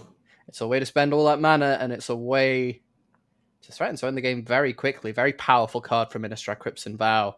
When it enters, you're going to draw a card, then you can put a land onto the battlefield tapped, and if you do, you get to do it again, and you get to keep on doing it until you don't have any more lands to put down. And I believe its power and toughness is equal to the number of lands you control. Yeah. And it has trample. And interestingly enough, that Hanweir Battlement from the previous turn is still on the battlefield. So if he just chained, if Machi chains a bunch of lands, I don't think it's enough. But if he chained like in some absurd amount, like 5 lands in a row, he would have been able to make the Colossus big enough so that he can haste it, attack, face, and trample through the 3 toughness blockers and end the game that way. But I don't think it's enough. I think the Colossus is like 10 power, right? So it does not kill with one swing. We do see a Vesuva come down, though. What do we think Mache is looking to copy there? Yeah, so Vesuva has definitely copied a bounce land of sort. We don't know which. Let's assume Growth Chamber. And that bounce land, like Vesuva role-playing a bounce land entering the battlefield has cost a bounce trigger. And Machi now bounced the Tolaria West, which he's now transmuting. Probably going to get Summoner's Pact, which is exactly what he gets, and he's going to cast it. So what do we think he's looking to get here? Is he looking to just get a prime time, haste it, and just go to town here? Yeah, I think so. I think he has enough mana for prime time. He has 6 mana in the lands that are untapped, because one of them is Vesuva copying a Karoo. So now Absolutely. We see prime time revealed off of the Summoners Pact. He's going to cast it, leaving Hanweir Battlements open. As we know, that's going to give him the option to give either the Titan or the Colossus haste. It's probably going to be the Titan, right? I mean, it depends. I think it might be even both of them in some way. I think because, like, how big is the Colossus? It is 1, 2, 3, 4, 5, 6, 7, 8, 9, 10. So 10 plus 6 is 16. So all he needs to do is to find a way to haste both. And that would be enough trample damage to just win without any fancy combo, just true damage. We see Gruul Turf and a Crumbling Vestige come down. Vestige is going to make red mana, bounce to Hanweir Battlements, which he's going to play again, and he's going to haste both creatures here. Casper's in a world of hurt now. So that's exactly that. Is So he dead? Yeah. He's just dead, right? Yep. So that's like, if the trigger resolves, I think it's around 20 power, I think, in combat, or maybe like 1, 2, 3, 18. 4, 5, 6, 7, 8, 9, 10. Oh, there we go. We see Simic Growth Chamber and Otawara. Probably going to bounce the Otawara to hand now. And Casper's going to pack it in. Mache is going to take game 1 of this match with Amulet Titan. What do we think went wrong for Casper in that game? Well, it's not necessarily that something went wrong for him. It's that a lot of stuff has gone right for his opponent. So Machi just performing what his deck wants to perform, playing Titans, attacking with them, getting a bunch of lands, and Casper found no way to prevent it and was too slow with assembling his own road to victory. So that has caused the game to go like that. So let's talk about sideboarding. Both of these players getting their sideboards ready for game 2 now. What do we think either of these players are thinking about how they want to approach this matchup going into the sideboarded games? Yeah, so if we assume that Casper's deck can be considered as a creature combo deck, then I think that Titan gamers are usually on the Dismember plan as your removal for the creature combo. Mm-hmm. And possibly for Casper's side, we can see some disenchant style of effects to kill either the Saga, either the Spelunking, or the most important piece of all, the Amulet of Vigor. Mm-hmm. Very interesting. So maybe certain cards like Force of Vigor, maybe extra copies of Besages if they're in Casper's sideboard. Maybe those potentially coming into play to handle the more powerful aspects of Mache's combo deck. Yeah. Force of Vigor is great. If he has that, then it will surely be brought in. Well, there we go. That looks like it's going to be a very important card if Casper has access to it to target this very powerful combo deck from Mache's side. One of the more powerful decks in the modern format, isn't it, Olsen? Yep. The Amulet Titan, after the change of rules on the Saga, it definitely, like, the one weakness that this deck had, it used to have the weakness of whenever your opponent is playing Blood Moon effect, not only are your lands really bad because they produce red mana and like your entire strategy is revolving around your lands producing not only multiple mana but also like bouncing stuff, and like all of that is beneficial for you and all of that is gone. But also, even if you manage to remove the Blood Moon instantly and you had a Saga on the battlefield, it's just that the rules were whenever a Blood Moon effect enter the battlefield, the Saga type stays on Urza's Saga. Infinite constructs. But now you get to make infinite construct instead. It's a huge deal. As many constructs as you like, and that will end the game in short fashion, whether you combo or not. You see our players shuffling up Getting ready for game number 2 here. I'm curious if Mache has mulliganed already. Or if that die is just on the side. Perhaps Mache's thinking, I'm probably going to mulligan anyways. Both players 2-0 here. This is round 3 of the Paprykarz modern destination qualifier. Sorry. We will get that graphic fixed as soon as we can. And both of these players 2-0, they've got to be thinking they've got a good start in the tournament. What do you think is going through their minds as in this round? It's only round 3. If they are, the graphic shows they are 2-0. So it's a good start, but it's only round 2. It's nothing to, well, it's something, but it's not the reason to get super excited just yet. So they just want to play more Magic, get some good hands, and win that way. Casper's going to start us off with a Blooming Marsh into a Young Wolf. So this deck potentially playing a Yawgmoth package. What are we thinking? Interesting. We'll see. I would let me Google some deck lists. Whether the Samwise go. I wouldn't expect it to be running the Yawgmoth package. Young Wolf seeming like a very interesting inclusion indeed then, as we see Crumbling Vestige come down from a Che into an Arboreal Grazer into a Simic Growth Chamber, which is going to bounce a Crumbling Vestige. And we have Verdant Catacombs into another Young Wolf for Casper. So very if I'm interesting. seeing the lists, there's no Yawgmoth package, and like briefly skimming through the deck list of an example, some combo, it feels like the Young Wolf is there to just be the sort of value card, like we call it egg monster.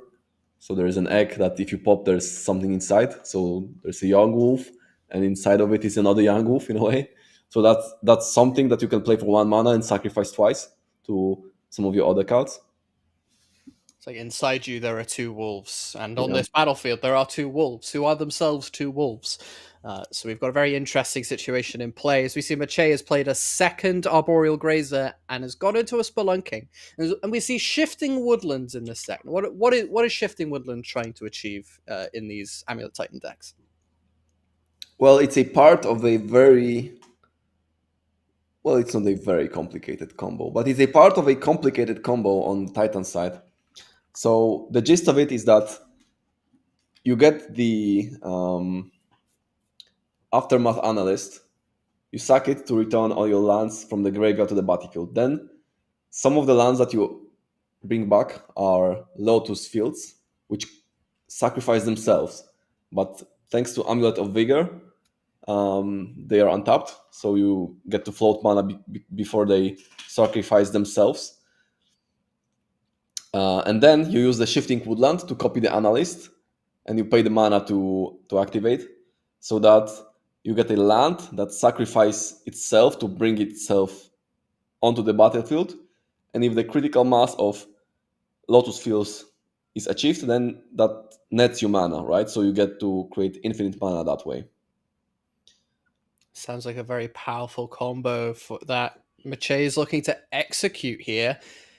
As we see not Underground Mortuary, Lush Portico came down.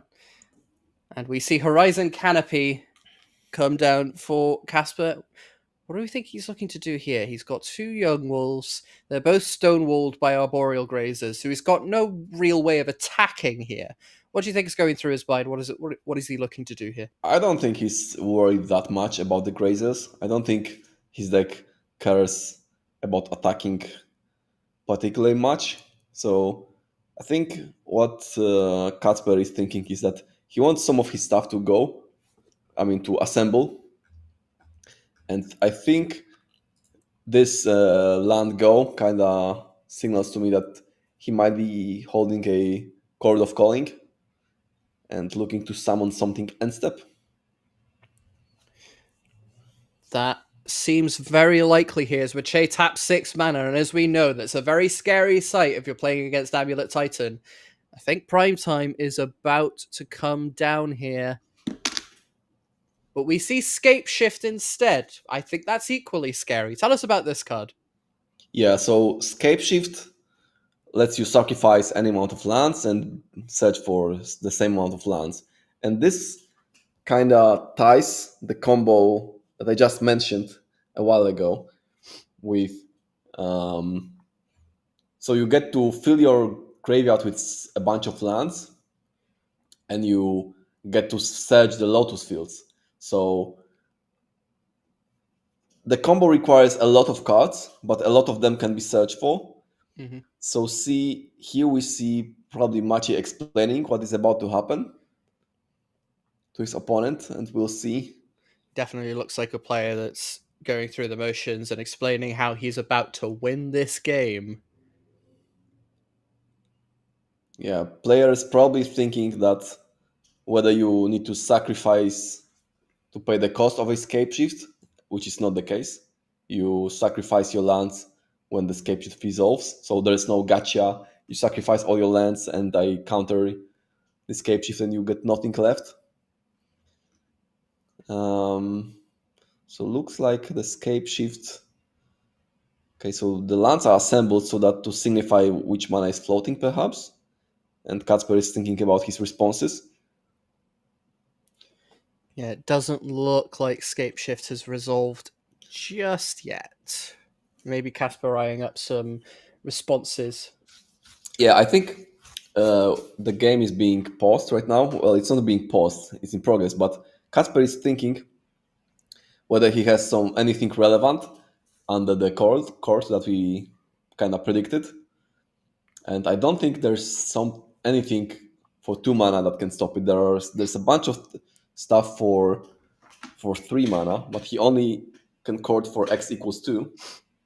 So there's not much he can court for to interrupt the escape shift from happening.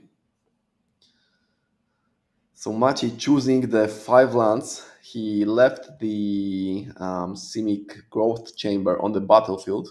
So I think that's 4 lands he's getting now because he had 5 Oh lands yeah, on the battlefield so you're right. initially. And we're going to see what he's going to get here. He got them face down. It looks like he's eyeing them up. That's a Crumbling Vestige. It's a Crumbling Vestige. It's a Talaria West. Another Vestige. It's another Vestige, and I think that is a second Simic Growth Chamber. They're coming down on the battlefield. So Maciej, what's he looking to do with this Talaria West? This set of lands seems quite interesting to me. Yeah, so he got like how much? 6 mana plus. So after playing the escape shift, so escape shift was free because of the spelunking. He got 7 mana. So wait, he had 2 floating before the escape shift resolved. So he paid the one from Tolaria, and then he will have. Is it enough for Titan?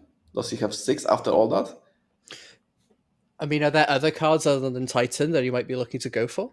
Yeah, well, I think that's exactly enough, right? He played Scape Shift. He had 2 floating, and he found he went for 4 lands, and those 4 lands generated 7 mana. So 7 plus 2 he previously had, that's 9, and Tolaria plus Titan is also 9. So Primeval Titan looks like exactly what he was going for. Do we think he's looking for the exact same combination of lands to give the Titan haste? yeah, most likely. So the next search that we will probably see would be the Hanware Battlements plus a red source. Very interesting indeed. He looks to be considering his options here. What are we thinking on Casper's side? We've seen escape shift into a Titan. Titan's going to get haste now. What's Casper thinking as all of this is unfolding? I think he's thinking hard about any possible thing he can do with the court and finding nothing. So most likely he is just accepting Ooh, we got a response though. Oh yeah, there's the path to exile on After the Exile is Titan. going to stop the Titan from attacking a second time. Mache's going to get an untapped basic. Path to Exile, a card you don't see that often in Modern anymore, Olsen. But it's good to see it here. Yeah, it's very good right now. It used to be very popular, like back in the day. Yeah, it used to be like the one-drop removal spell in Modern, right? Yeah. Not so much anymore. Yeah, I think like Fatal Push happened after Path to Exile times, Yeah, kind Fatal. of taking the spot of the best removal spell. Yes, Fatal Push, a very important and powerful part of the Modern format. Historically, not very good against Primeval Titan. Yeah. What do we think Casper's looking to do here? He's cracked a Horizon Canopy to draw a card. He's played a Godless Shrine. As we see Samwise come down now. Mm-hmm. And that's a Cauldron familiar, so that's 2 out of 3 parts of the combo assembled here. Yeah, but he has no mana. But he can cord now. Oh yeah, but we'll get Dismember in response. Oh, yep, that is very painful. That is going to stop Casper from comboing, and it's going to give Mache another turn. Yeah, so if our read was correct, that Casper's hand contains a Code of Calling, was it not for the Dismember, he would have resolved the Cauldron Familiar, tapped all his creatures to play Court for 1, found a Viscera Seer, and then won on the spot. But the Dismember coming in clutch, killing Samwise, not allowing for Court of Calling to find anything useful. Mache, however, having to tap his mana down for Pact, and he's played a land here. I don't fully know what it is. Bojuka Bog was played right now. A Bojuka Bog. That's going to exile Mache's graveyard. But Birthing Ritual coming down here. Yeah, so the turn for Mache was pay for the Pact with the 3 lands you have on the left, and then played an untapped Bojuka Bog. And I also don't recognize the art, I just recognize the effect. Birthing Ritual trigger is happening. Looking to sacrifice a Young Wolf. That's going to come back because of the Undying ability. Haywire Might coming down. Yeah. That's potentially a very powerful card. It's going to answer that Spelunking. Going to make it harder for Mache to combo. Is that what he's looking to do? Is he looking to interact? Yeah, so I think the previous turn was a sign of major weakness on Machi's side. If he didn't do anything with all that mana, that means he has nothing in his hand, nothing that's relevant. Now he plays the Lotus Field. That Spelunking proving to be very relevant as that Lotus Field is entering tapped. But it doesn't look like Mache has anything anyways. It looks like he chose to have the Lotus Field enter tapped. The Spelunking was already on the battlefield. Yeah, Spelunking was on the battlefield, and I think the Lotus Field was clearly the top deck for the turn. And if it was the top deck, and on the previous turn he had nothing, that means that he still has nothing. So Machi probably not caring about the Spelunking as much anymore, but Kacper still choosing to kill it with the Haywire Might. But it looks like Mache's run out of gas here. He's been interacted with a couple of times, and he's not really done much since that big turn with the Titan, since that Path to Exile. Perhaps that was something he was relying on to take this game. Yeah. I mean, it looked super well for him with the... Oh, hello. We've got Carrion Feeder now. With Scapeshift into Titan. Okay, so now if the court is there, it should be over. So we'll see. We'll see. Oh, it looks like Casper has stopped Mache before he untaps. And there's Chord of Calling. That's going to get Samwise. Yep. And this game is over. Mache's going to pack it in. Casper's going to take game 2. A game that, for a little bit, looked quite rough for Casper there. Yeah, definitely. It looked like a great start from Machi's side with the Scapeshift into Titan. on the early turns looked great for him with a double arboreal grazer in the form of acceleration. But then it all kind of crumbled. Yeah, no, that path to exile was exactly what Casper needed to stay in that game. He had it, and Mache didn't find anything else to try and combo off again, try to steal the game back. He just gave Casper too much time. And Casper's taken game 2 with a Samwise combo. We've seen it, folks. It's happened. Now Casper's going to be looking to do it all over again. Yeah, the combo was kind of anticlimactic because when Titan goes off, it moves many objects through many zones and many hand motions happens. But here it was like, okay, A plus B plus C, you lose. Yeah, Amulet Titan does a lot of very flashy things that are very fun to watch. And Samwise just goes, I'd like to demonstrate a loot, please. Okay, I'm going to scoop my cards up. Let's move on to the next game. Our players have shuffled up. They're looking at their 7-card hands now. Both players looking for a fast combo, or at least some good interaction to stop the opponent from comboing. And we're going to see what they think about their 7s. Casper's going to pack it in. Mache looks happy with his 7. Maybe Casper's a little bit worried about that, especially given that he's on the draw in this game. What do we think that Casper is looking for in his mulligan? Well, the same exact thing as in the previous game. So a fast combo, maybe some interaction in the form of the card that you mentioned, the Force of Vigor is quite effective, quite an effective tool against Titan. And let's have a look at what we can see in his hand. I can see a Samwise. I can see a Birthing Ritual. I can see a few lands. It definitely looks like Casper is looking to keep this hand. Thinking about putting a card on the bottom. We don't know fully what it is just yet.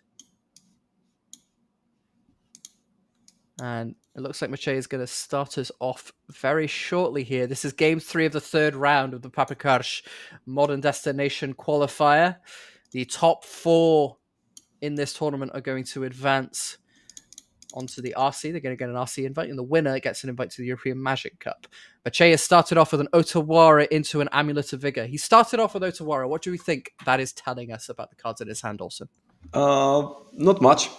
You can, with the other decks, playing the channel land on turn 1 often signifies a landlight hand. But in Titan, it often signifies nothing because you can play because it's an untapped source for turn 1 to play Amulet, and then on turn 2 you can just play the Simic Growth Chamber and return get back the Otawara. So it's not like you are ridding yourself of the possibility to use it. Absolutely. We see a Gilded Goose on turn 1 from Casper. Very powerful card from Throne of Eldraine, if you remember Roko in Standard. And we see a card now from Mache, and it's 6. I don't know what it is. It's 6. That's 6? I think so, yeah. It doesn't look like 6. Let me check. Or maybe that's the Minstrel. It's either 6 or Minstrel, I think. Ooh, the Wandering Minstrel. Let me have a quick look. The Wandering Minstrel from Final Fantasy. Yeah, it's Minstrel. It's 100% Minstrel. Yeah, that's exactly what it is. It's the Wandering Minstrel. Very powerful card from Final Fantasy. Costs a green and a blue. It's a 1/3 human bard. Lands you control enter untapped. And then it has a bunch of abilities relating to towns that aren't relevant. But the important thing is, it's just another copy of Spelunking, right? Yep. More importantly, it's a copy of Spelunking, which you can tutor with Green Sun Zenith. So so the Minstrel card, it's kind of bad. It's even worse than Spelunking. It doesn't draw your card. However, it kind of let's say tutorable one, right? If you are playing a combo deck, you are playing a bunch of chests and a bunch of keys, right? And what you need to happen to win the game is to get a chest and a key. But And if you draw too many chests, then you lose. And if you draw too many keys, you lose. But the minstrel card is like but the presence of minstrel kinda lets your Green Sun Zenith to be both the chest, so both the land untapped style of effect, and both the payoff, the Primeval Titan. So it adds this redundant the dynamic of redundancy in your deck. We've got a little bit of glare on the screen, folks. We do apologize for that. We're going to see if we can get that fixed for you. We did see a Thoughtseize earlier from Casper, which took away Escape Shift. Seems like a relatively solid choice to take away from a Thoughtseize. As we see, the Gilded Goose has been sacrificed for a Viscera Seer. So that's one half of the combo. Mache is going to play a Simic Growth Chamber to bring the Otawara back, and the Otawara is immediately going to bounce the Birthing Ritual to Casper's hand. Costs one less because the Wandering Minstrel is in play. The Wandering Minstrel's going to get in there. Yeah. Casper's going to untap here and draw. We're going to see what he's going to do. Maybe he's looking to play that copy of Birthing Ritual that we've seen bounce to his hand off the Otawara. Maybe he's looking to do something different. What do we think? What do we think he's thinking right now?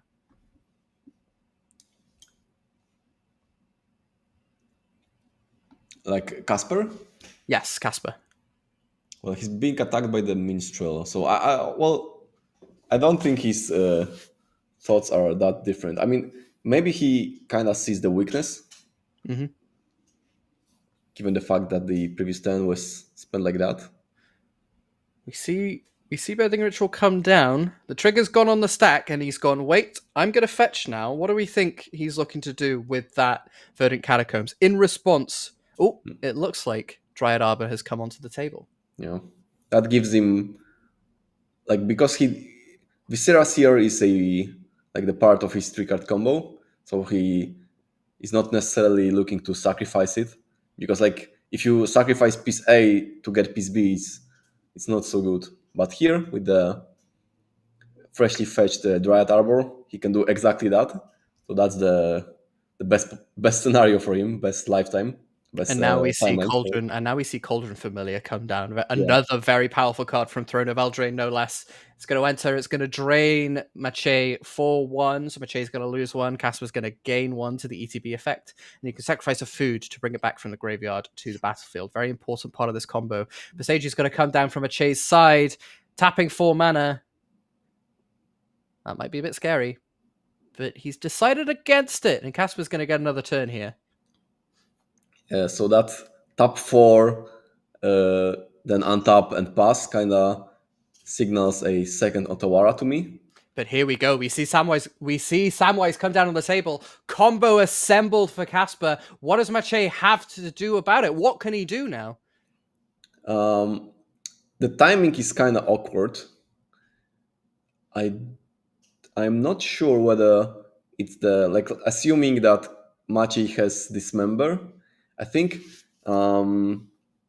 if Casper says that I attempt to combo you, and then there's that's gonna do it. Casper's gonna take this game 2-1 against Mache playing Samwise combo. He's gonna advance to 3-0.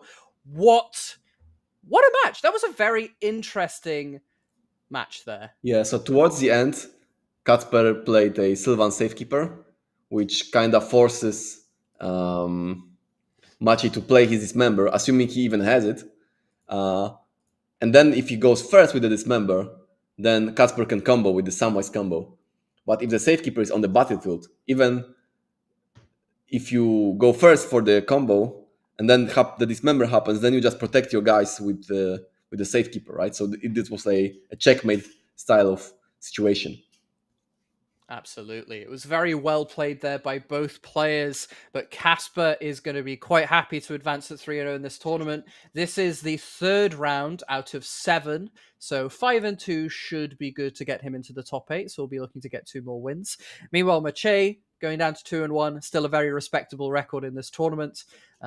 He's going to have a little bit of a harder battle, but certainly not dead just yet. Yeah, I think what happens in these tournaments is that a bunch of people make an XO record on in the first like 5 rounds or something, and then they just double ID into the top 8. But there's only like 4 of them most of the time, I think. So in this scenario, what I expect is to happen is to like 4 people be undefeated after first 5 rounds, and then they double ID into the top 8, and then for the remaining 4 or even 2 spots sometimes, then the players will carry on playing until the last rounds. Absolutely. And before we go, let's just remind people what the stakes are for this tournament here. This tournament feeds into the European Unity League. It is considered to be a qualifier event. So there is a 5 times multiplier on points earned at this tournament. If you want to get some points and get on the leaderboard yourselves, you can attend local events that are supported by the Unity League. These could be your weekly events or your FNM events, and you will get as many points as you earn. If you want to attend an RCQ or a regional event, there will be a 3 times multiplier, so you can get some more points there. You can attend a lot of RCQs, you can get a lot of points, and potentially qualify for nationals at the end of this year. This is a qualifier event, so there is a 5 times multiplier. If you attend any sort of open or series events, any destination qualifiers, you will get a 5 times multiplier on any points you earn, which can contribute to your position in the leaderboards quite juicily, as it were. And any regional championships events also contribute for a 6 times multiplier. So lots of points to be earned in these events also. Yep, lots of points. Very excited to be in the national race myself. I got a bunch of points early in the season, and I'm praying that they will be enough. I think I was like on position like, I don't know, 20 or something. Mm-hmm. And I don't really like playing Magic that much, which might be controversial thing to be said from a ex-PT player. But it's true. So I don't really feel like grinding that much for the points. But I would, even though I don't like, well, I would gladly play in the nationals, right? So I'm hoping for my points to stick. And the players that I'm participating right now, they are not only farming points, but even then, like even if somebody is not playing anything other than this one event in particular, and that person wins, you skip the point system whatsoever, right? And you even skip the nationals. Is Yeah, that the case? absolutely. And that feeds us on to the prizes for this event. The top 4 players in this tournament will get themselves an invite to the regional championships. Austin, do you remember which one that is? It's Antwerp, right? Yeah, it's Antwerp, and I think it's in autumn, right? I think it's like October, maybe. Yeah, I think that is it. And if you win this tournament, not only do you get a beautiful trophy, you get a beautiful playmat courtesy of Heavy Play, you get some absolutely gorgeous flooded strands that all of the top 4 get.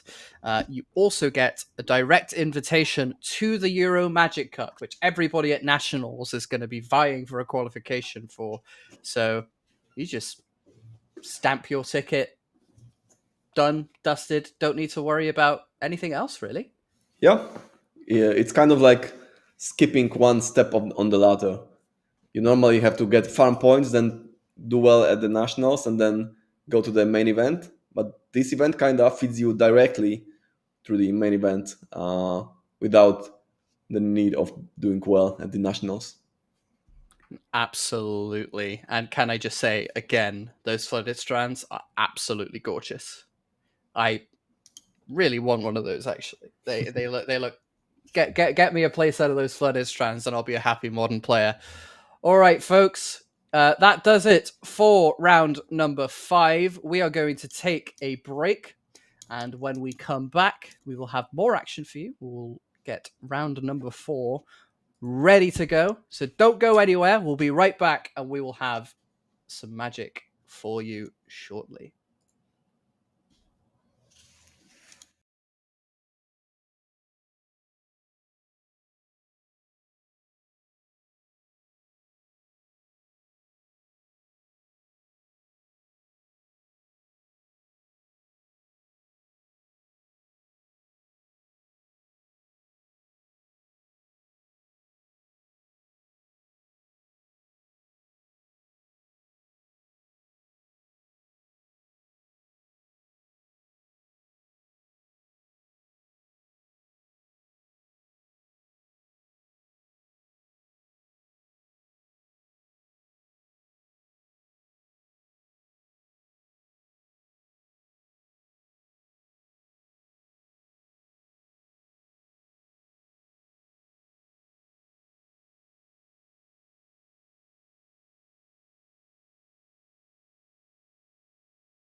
I just got the news that the players. Oh, we're live. Yep. Hello. We are live. Hello, everybody. Welcome back. It's time for round 4, and we have got a very exciting matchup for you. Yep. Casper's back. We've got Casper Wook on Samwise combo, and we have another player. Yeah, we have Kacper Vnuk on the top. So from the previous round, a player we already know, playing Samwise combo, and on the bottom we have Wojciech Kowalczuk, so a Polish national champion, believe it or not, from a couple years back ago. Also a PT player, also a very known MTGO grinder, playing with the nickname Zerk. You might have heard about him, a Yawgmoth master. But for this event, he chose something else. Yes, I believe Wojciech is on Boros Energy, the top dog of the modern format at the moment. Very powerful deck. What do we think Boros is looking to do against this Samwise combo deck? Yeah, so Boros Energy has a lot of creatures that snowball really well and a lot of super efficient removal spells, like Galvanic Discharge and some other stuff. So I think the matchup is like the typical way that the matchup can go is the Boros Energy player wants to attack and kill both some creatures and then the player. And Kacper wants to basically play a bunch of champ blockers, like the young wolf we saw in the previous round, to kind of give himself enough time to assemble the A plus B plus C combination and win through that. So a very interesting matchup indeed. Casper is obviously playing a combo deck against this Boros Energy deck, but do you think he's going to want to go really hard into this combo as quickly as possible, or is he looking to prioritize interaction in some spots? Yeah, I think he wants to, first of all, he wants to like stem the snowball. So, for example, if Wojciech leads on a Oslo Pride, then that needs to be somehow handled with. And I don't think he runs that many removal spells himself. I think most of his interaction against cards like Oslo Pride are blockers. Like, for example, he can play Delighted Halfling if he is running that. Which is kind of a problematic way, because if your opponent starts an Ocelot and you go Halfling, pass, then they just play the Galvanic Discharge, kill your guy, attack, get a guy, and start snowballing. But if you want to play, that gets way easier. And we're starting off from Casper's side with a Overgrown Tomb into a Young Wolf, card that we saw being quite useful in the previous game, as Wojciech plays a Plains into Ocelot Pride. Ocelot Pride, a very important one-drop card in this deck also. Yeah, Ocelot Pride being the key card of bonus energy. I remember when it was printed first, people were wondering whether it's good enough or not to even be played. But as we see, it's as the history shows us, it's super worth playing. It's an insanely powerful card, is Ocelot Pride. But here's another insanely powerful card from Casper. We see Birthing Ritual come down on turn 2 with Young Wolf on the battlefield. And Young Wolf is going to be sacrificed for a Cauldron Familiar very quickly. Young Wolf is going to come back due to Undying. It's going to come back with a counter. And now we have a 2/2, and we have Cauldron Familiar on the battlefield. Wojciech is going to lose a life. Casper is going to gain a life. And as we've seen, Cauldron Familiar is a very important part of this Samwise combo deck. Yeah. So now Wojciech is in a little bit of a pickle with 2 blockers, and I mean, pointing removal spells at either of them doesn't feel great. Mm-hmm. Wojciech is going to crack an Arid Mesa here. We're going to see what he's looking to get. Is he going down to 18 or 16? 16 it is. We're going to see a Sacred Foundry entering the battlefield untapped. He's looking to play a 2-drop here. What are we thinking Wojciech is looking to do? I think he's gonna play Ajani, most likely. And Ajani being a very powerful card in this deck, right? Yeah, the other option that he has on 2 is either the Voice of Victory, but he's only playing like, I don't know, 2 of them maybe, or a Galvanic Bombardment. We see Static Prison coming from Wojciech. That is going to give him 2 energy, and he's going to exile the Birthing Ritual until that Static Prison leaves the battlefield. And a Guide of Souls is going to come down now. Another very powerful 1-drop in this deck. Static Prison is going to mandate that Wojciech pays an energy on his first main phase every single turn of the game in order to keep that Static Prison around and keep that Birthing Ritual off of the battlefield. But another Birthing Ritual comes down for Casper, and suddenly Wojciech is in a world of trouble again. Yeah, an interesting kind of sequencing. So the Ocelot Pride was played on first turn, and the Guide of Souls was played on the next turn with blockers in the way. So we can deduce that the Guide of Souls was in fact the top deck, right? Because if Wojciech had the option to play the Guide of Souls on his first turn, then now on the second turn he would have triggered the Guide of Souls, get 1 energy from Ocelot Pride entering, and then get a token, which would give him another trigger. And at that point, he would have a lot of energy already. And here we go. We see the Cauldron Familiar sacrifice to get Viscera on the battlefield. That's 2 out of 3 combo pieces assembled. However, Casper's missed his 3rd land drop. yeah. So Birthing Ritual potentially looking to be a very important piece of the puzzle here to get this combo down. Yeah, so I think that's a recurring theme of our feature area. The player on the top, Top player misses their 3rd land drop every time. Every time. So it's a cursed spot. Well, we didn't see that with Mache in the last round. So maybe the curse was slightly lifted, but it's well back in force here as Casper has missed a 3rd land drop. Wojciech is untapped and drawn. We do have a bit of glare here. We're going to try our best to ensure that you're well informed of what is being put on the battlefield. I believe that is a mountain. And 3 mana being tapped now. We're looking at a Flage. Possibly. Yeah, that's the Flage. There's the Flage. Flage is going to come down here. Now, that's a very powerful Titan from Modern Horizons 3. Going to gain a life and an energy off the Guide of Souls. And it's going to deal 3 damage to the Viscera here. And Casper very cleverly sacrificing the Viscera to itself in response so that Wojciech doesn't gain that 3 life off the Flage. Unfortunately, It's not going to stop Ocelot Pride from triggering here. But it is going to give Casper a scry. We're going to see if he wants to keep the card on top. And it looks like he does so. What do you think he's put on top there? Perhaps a 3rd land. Potentially a 3rd land. Are there any other cards that aren't a 3rd land that he could be really interested in here? Yeah, he has the card already in his yard. So maybe a Samwise. However, the problem with topping a Samwise is that you can't cast it. Yeah, he has no white mana. Absolutely. He's not played a land yet. He's tapping 2 mana again. We're going to see what he's going to put down. And we see Wall of Roots here. Wall of Roots, very powerful card in its own right that you see in a lot of these Golgari, Graveyard, Yawgmoth style decks. And we're going to see it cast a Sylvan Safekeeper. Yeah, so Sylvan Safekeeper, not ideal if you are screwed on lands. But if you want a combo, then even just 1 land is enough.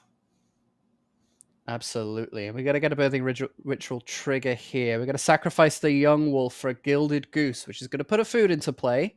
That's going to allow Casper to bring back the Cauldron Familiar whenever he wants, and that can start a loop from pretty much nothing. But Wojciech well in the driver's seat here with a Guide of Souls and Ocelot Pride. Getting the food token of the Gilded Goose is kind of interesting, right? Because you get the food without the sum. So now you get as you said, you can bring back the Cauldron Familiar, which was just sacrificed a couple of turns ago.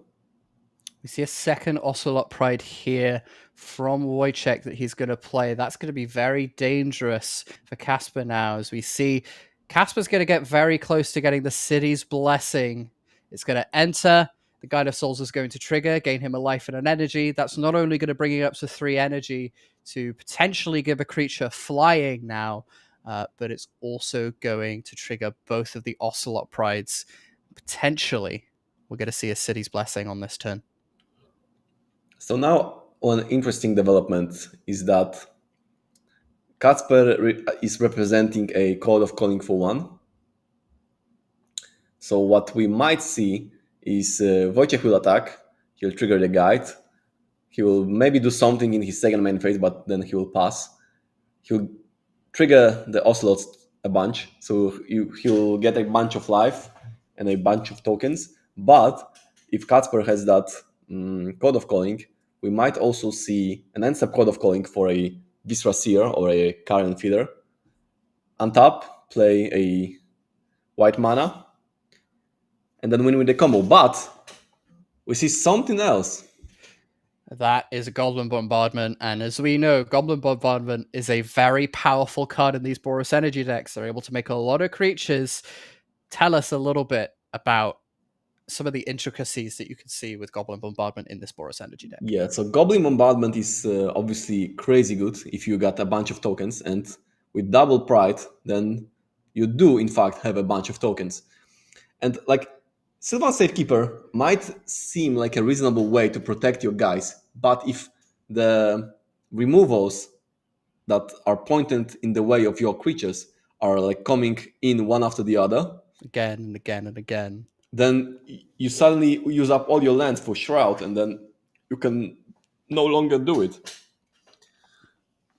Absolutely. I'm curious. Well, I think my curiosities have been answered, as one of the cats are immediately going to go after the Sylvan Safekeeper. Casper's just going to let it happen, but we've got City's Blessing online, and with 2 copies of Ocelot Pride, 2 triggers, that's going to be very dangerous. It's going to dispatch with the Wall of Roots as well. Probably weren't looking at a Code of Calling for 1. Or maybe we were. So I crafted this scenario of Code of Calling and victory for Kacper. But even if that was all as I wrote it up to be, then the Goblin Bombardment destroys that plan. It just interacts with it perfectly, doesn't it? Casper, what's Casper thinking right now? He knows he's on the back foot here. What Wojciech has got, very powerful battlefield right now. How do we think Casper is looking to take back this game? I don't think there are much options for him, sadly. With the bombardment, every creature that he plays can be answered. Well, we do see a Samwise come down now. But does he have the combo right now? He has the combo. He just has it. Yeah, he has it, but the Goblin. Oh, but the Goblin Bombardment, absolutely. Yeah. So he's, Casper trying to just force Wojciech's hand, perhaps. Yeah. So one option that might be enough, but I don't think it will, is if he somehow manages to assemble combo through the Birding Ritual so many times that Wojciech runs out of creatures, but I don't think it will be the case. Even though he has only 3 creatures remaining on the battlefield, I think it should be not possible to assemble combo through the bombardment. And those 2 Ocelot Prides are just going to make so many bodies that Goblin Bombardment to sacrifice to answer his creatures, or even just sling face. Casper in very big trouble here. We're going to see what he's going to do, but Orcish Bowmasters potentially going to deal with an Ocelot Pride here. We're going to see what he thinks about that, but and he does target the Ocelot Pride. But as we know, Goblin Bombardment does a lot of things. And he's going to sacrifice that Ocelot Pride in response. Just deciding what creature he wants to get rid of. What would you pick? Yeah, it's a problem, because regardless of what you choose, your opponent will respond with Carrion Feeder sacrificing the other thing. And then your trigger gets countered if you choose the Orc, and your trigger does nothing. If you, not trigger, your activated ability does nothing if it pings a 2/2 Carrion Feeder. So perhaps going face, or like saying just you don't care about the interaction and just force the action. Absolutely. But we see him sacrificing the Ocelot Pride to go for the Carrion Feeder, and the Carrion Feeder is just going to sacrifice the Orcish Bowmasters in response. But here we see another very powerful card from the Boros Energy deck in a Ajani Nakadal Pariah. And talk to me about how this card works alongside Goblin Bombardment. We're seeing it right now. Well, so short story, it works so that if you play Bombardment and Ajani together, you win. But the complex explanation is that you get to sacrifice the cat token that Ajani makes, so that you flip the Ajani, and then you can go the 0 ability on Ajani, and since Bombardment is the red permanent, you get to Lava Axe anything you want. I mean, it just sounds like it works absolutely perfect with Ajani. And now we have Ajani, the Planeswalker, come down. Starts on 3 loyalty. You can +2 it to put a +1/+1 counter on each of your cats.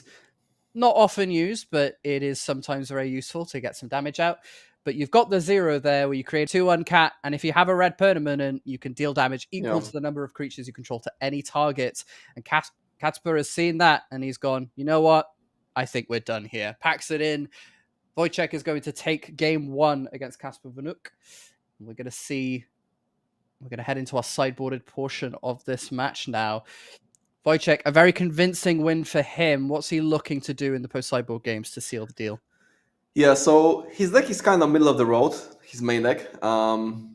With that, it runs like the classic game of Magic, like play monsters, play removal spells, and win from there. And so he already has all the tools that he might want to need in his main. And the card that can improve this matchup is if you think that you need to break the combo even more. That means that you can bring in a bunch of some more removal spells for the combo pieces from Casper's side. Also, one style of effect, I don't know if it's in Wojciech's deck, but cards like Gravedigger's Cage, which prevent Birthing Ritual from working. Absolutely. We've got some very, very interesting sideboarding decisions for both players here. If you're on Catsper's side, you've played against Boros, they've sort of interacted with you exactly how they want to, right? You've not really had a chance to get into that game. What are you thinking going into the sideboarded portion? What sort of changes are you looking to make? How are you looking to approach the sideboarded games on the Sunway side?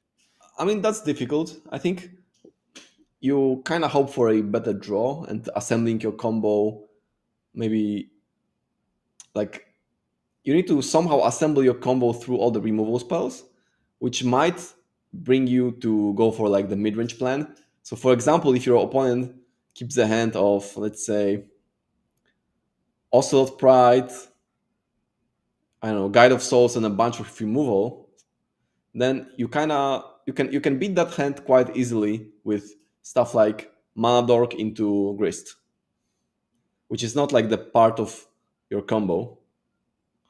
It's just a very useful value engine. It's like a plan B that is working well, assuming your opponent is on removal spells. So would you say then that Catsper is potentially looking at playing a slightly more grindy, sort of mid-rangey game against a Boros Energy deck? Yeah, I think it depends, right? If you think that you can do that and you have tools for that in your sideboard, then yes, the grindy plan makes sense. But maybe you just think that it's not the case. The energy deck has a lot of removal spells, and that energy deck has enough grindy tools to outgrind you no matter what. So then your plan becomes to just combo and pray, essentially, combo and hope that your opponent misses the removal spell. So it's like a game of rock, paper, scissors in a way. Absolutely. And sort of Catsper is playing a very creature-centric deck, which, as we know, Flage, particularly a very powerful card against that strategy.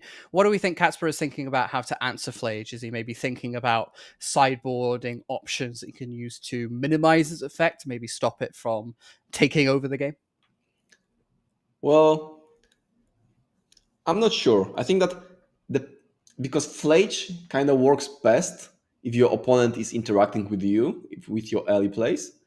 So if Catsper just sticks to his own plan, then the Flage is not that efficient, right? Because it's not castable.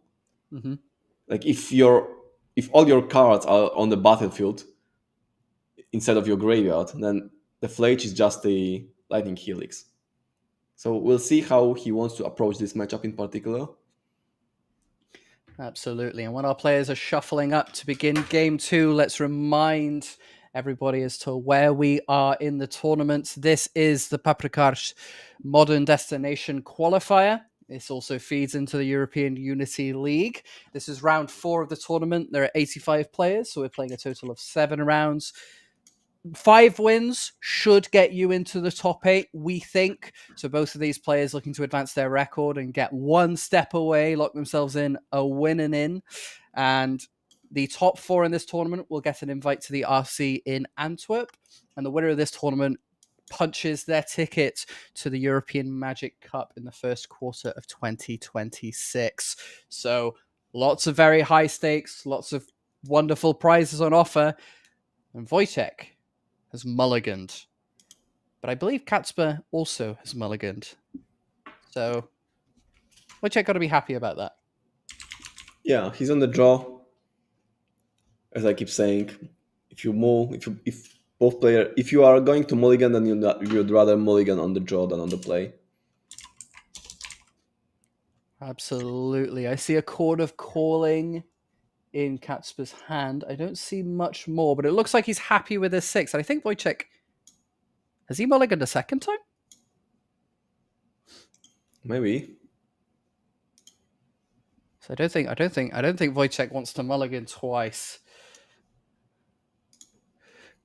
But he is on the draw. No, he's mulliganed to 6. He's mulliganed to 6 and he's on the draw. So he's probably feeling okay. Kacper's going to start us off with a Windswept Heath, is immediately going to fetch it. Going to go down straight to 17. He's looking to get an Overgrown Tomb or a Temple Garden here, though he could have Godless Shrine. What's he looking to get on turn 1? A Mana Dork, possibly. Maybe even something like a Young Wolf. Just put something on the battlefield that's difficult for the energy deck to remove. I mean, if you're on Wojciech's side, I'm not entirely sure you want to be static prisoning a Young Wolf, right? Yeah, but you don't want to do it, but you also don't have to do it. So it's not like... Sylvan Safekeeper on turn 1 is going to be the play as he passes the turn to Wojciech, who's going to immediately crack an Arid Mesa and put Ocelot Pride on the table first again. So probably no Guide of Souls to join the party here. Yeah, unless it's a top deck, just like in game 1. Unless it's a top deck, absolutely. But Ocelot Pride, we saw in the first game how that card just took over the battlefield. Kacper really couldn't deal with it as he plays Horizon Canopy. So he's got all 3 colors of mana here. He's got to go down to 16. What is he looking to play? Ooh, hello. That's a card from Foundations, I believe. I can't exactly remember the name. Crystal But Wall, I think is the name. Crystal Wall. It is a 0/4 artifact creature with Defender and Flying, and you prevent all combat damage that would be dealt to it. So that's going to prove to be difficult for Wojciech to answer. Well, I mean, what does he even have to answer this powerful? No, I don't think Crystal... It's called Crystal Barricade and it doesn't have flying. It doesn't have Flying. Does it just have Defender? It's 0/4 Defender and it says you have Hexproof and prevent all non-combat damage that will be dealt to other creatures you control. So it's kind of a wonky answer to Bombardment. But we see Static Prison dispatch of it very quickly. Wojciech saying, absolutely not, thank you. I would like to gain some life off of my Ocelot Pride. But Kacper potentially eyeing up a response here. He's going to sacrifice his Overgrown Tomb to give it Hexproof. But I think there's a judge question here. Yeah, I think we've had a slight missequencing here. I'm not entirely sure the Static Prison has resolved yet.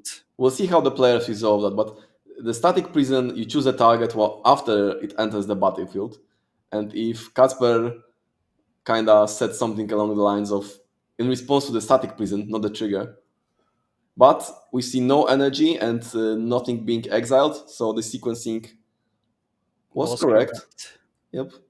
See, the ruling is that he did target the crystal barricade. We see a second Ocelot Pride come down now off of an Arid Mesa. Yeah, so here we see the potency of the Ocelot. Even though there are blockers on the opposing side, even though there are two monsters, first of all, you cannot trade with the 1-1 because your guy has first strike. And then secondly, it doesn't matter that the 0-4 is blocking your 1-1 because the life gain trigger still happens. And it doesn't matter that you deploy your 1-drop on turn 2 because it has quasi haste, right? The second Ocelot triggers on this turn as well. So But Wojciech won't gain the life, won't he? Because the crystal barricade will prevent all the damage that the Ocelot Pride deals. no, it's only non-combat. And Oh, it's only non-combat damage, of course. it's non-combat and it's on other creatures. So if you block with the 0-4, he still lifelinks for once and gets 2 guys end step. So we're seeing the exact same start that Wojciech got in the previous game. This is potentially going to be very difficult for Kacper to answer here. I mean, what does he have to answer these two Ocelot Prides? Well, I don't think the play that he wants to make is to answer them. I mean, unless he has like some -1/-1 to all creatures style of effects, but it would kill his own creature. So I would assume that he is not going for that.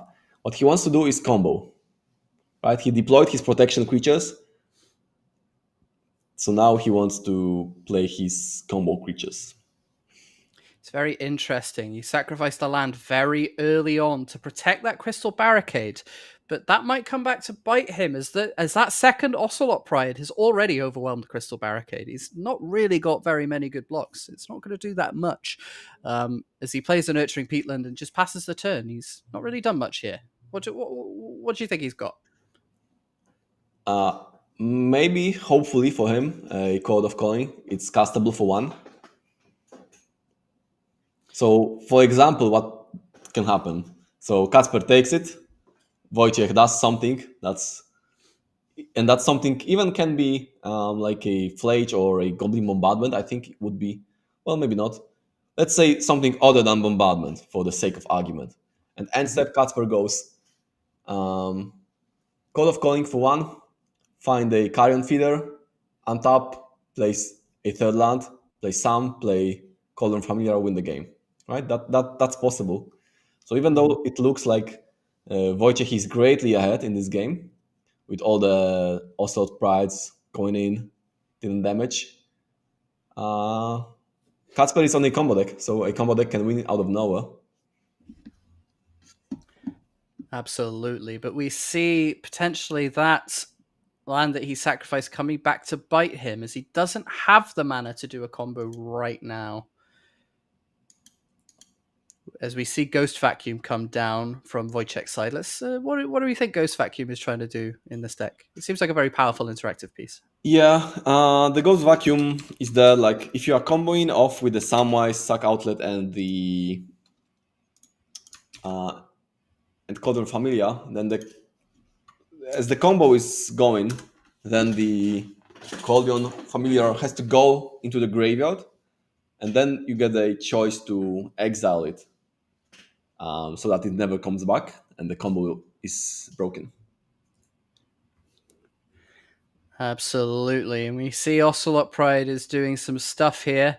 We see the City's Blessing is not quite enabled yet, but it will be now. That is the 10th permanent in play. That's going to make copies of both of the cat tokens. Yeah, so he should have 4 in total from the untapped ones. Yep, and that's the case. That's a very powerful board for Kacper. As we see, he just draws his card for turn.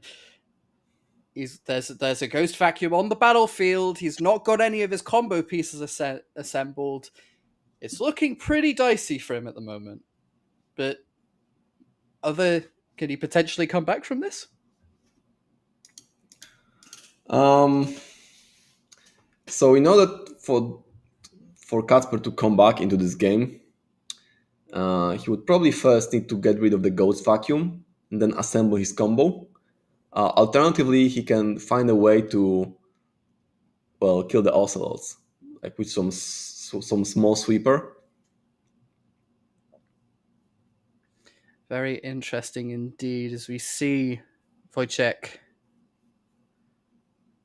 fetching on end step to get an elegant parlor. We see a carrion feeder has been cast. That is one part of the combo. But we've still got the problem of the ghost vacuum in play. It's gonna cause some issues for Catspur if he wants to combo. Wojciech is looking at the top card and he's heavily considering his options. He's not sure if he wants to keep the card on top. He's got his head in his hand. The card on top was Arena of Glory, and Wojciech might be thinking about whether the Arena of Glory lets him assemble some sort of lethal attack, which I do believe I see Flage in his hand. Yeah, but the problem with Flage is that even like it would be great if you can escape Arena it, but it's in his hand, right? It's not in his yacht. Yeah, that's not going to be happening at the moment, but he does keep the arena on top.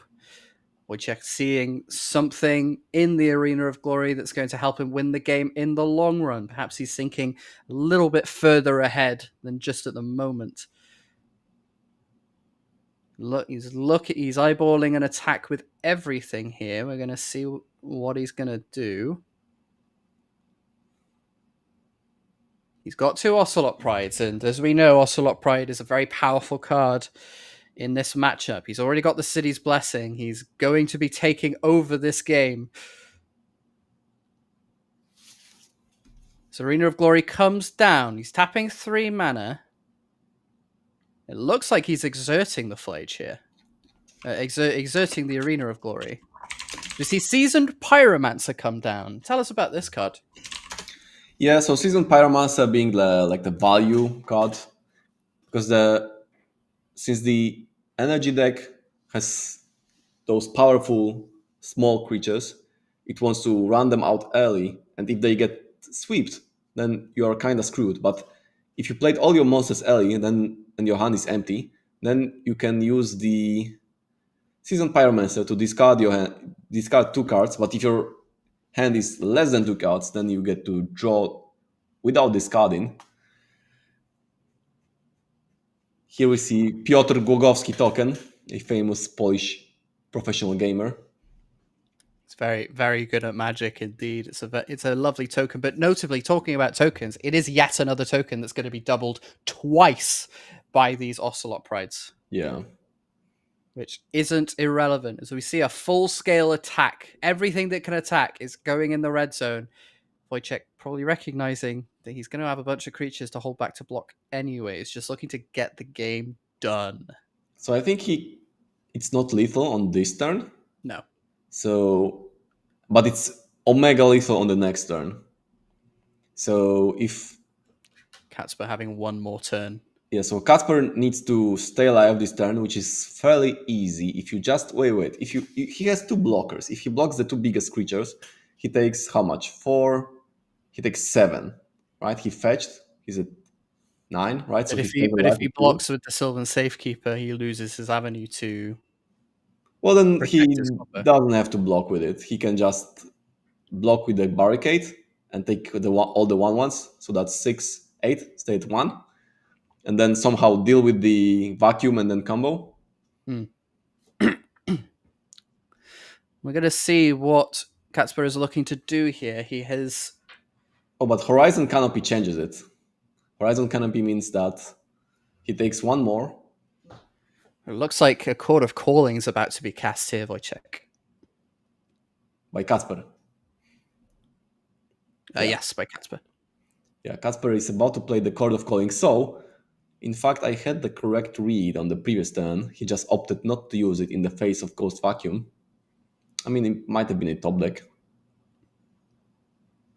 Very well could have been. He's shown us the Chord of Calling. He's put it on the battlefield. He's going to look for a 2-drop here. What do you think he could be looking for? He gets Cauldron Familiar. That's another part of the combo.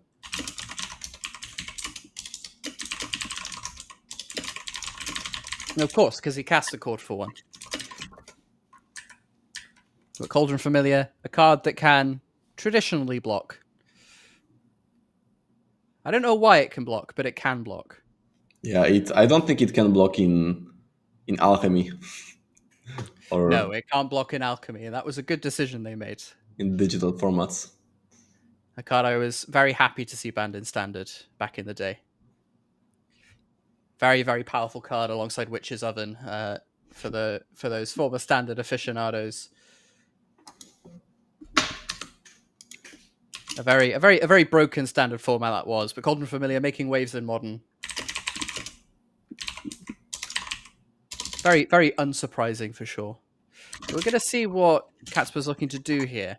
It's going to block. It's going to block the Seasoned Pyromancer with the Crystal Barricade. Very straightforward, but that cat is still going to have to block if Catsper is going to have any chance of surviving this turn. We see Thraben Charm and a red card in Wojciech's hand. Is that a Bolt? Yeah, bolt would mean And Bolt is just your Bolt is just No. game over. no, it's not because he has hexproof from the barricade, right? Oh, of course, yes, he does have hexproof. So bolt is kill your wall because the wall doesn't have hexproof itself. And of course, the Cauldron Familiar Drain, we didn't see that until a little bit later. Yeah. Catsper's are now at 9. He doesn't have to block with a cat if he doesn't want to. But he's still eyeing up his decisions. We're going to see if he wants to block. It looks like he's getting ready to block a token, and that's exactly what he's going to do here. So it looks like Catsper's going to take 7, go down to 2. Wojciech is going to gain 2 life, go up to 19. We are going to get 2 Ocelot Pride triggers after this turn. And as we know, that's going to make 2 cat tokens. And we're going to double those tokens twice. Yeah, so he gets approximately 1 Gorillion tokens. Yep. Token count is going to absolutely explode here. As we see, Ghost Vacuum is going to get rid of the Cauldron Familiar, get it out of the picture. Wojciech recognizing that that is Catsper's one way to take this game away from him. Yeah, but now the shields are down. Like the vacuum has been used. So if Catsper untaps, goes Samwise Cat, he wins, I believe. I mean, he needs to start off with a cat because he has 2 Canopulants. That's one thing that we haven't mentioned, that both of his dual lands are actually Canopulants. Very painful. He can't tap both of them or he's going to lose the game. And we're going to see what he draws. And he extends the hand. Wojciech is going to take this game 2-0 against Catsper. Play Boros Energy. I mean, Boros Energy, very bog standard Boros Energy games, I think. Ocelot Pride just taking over the game.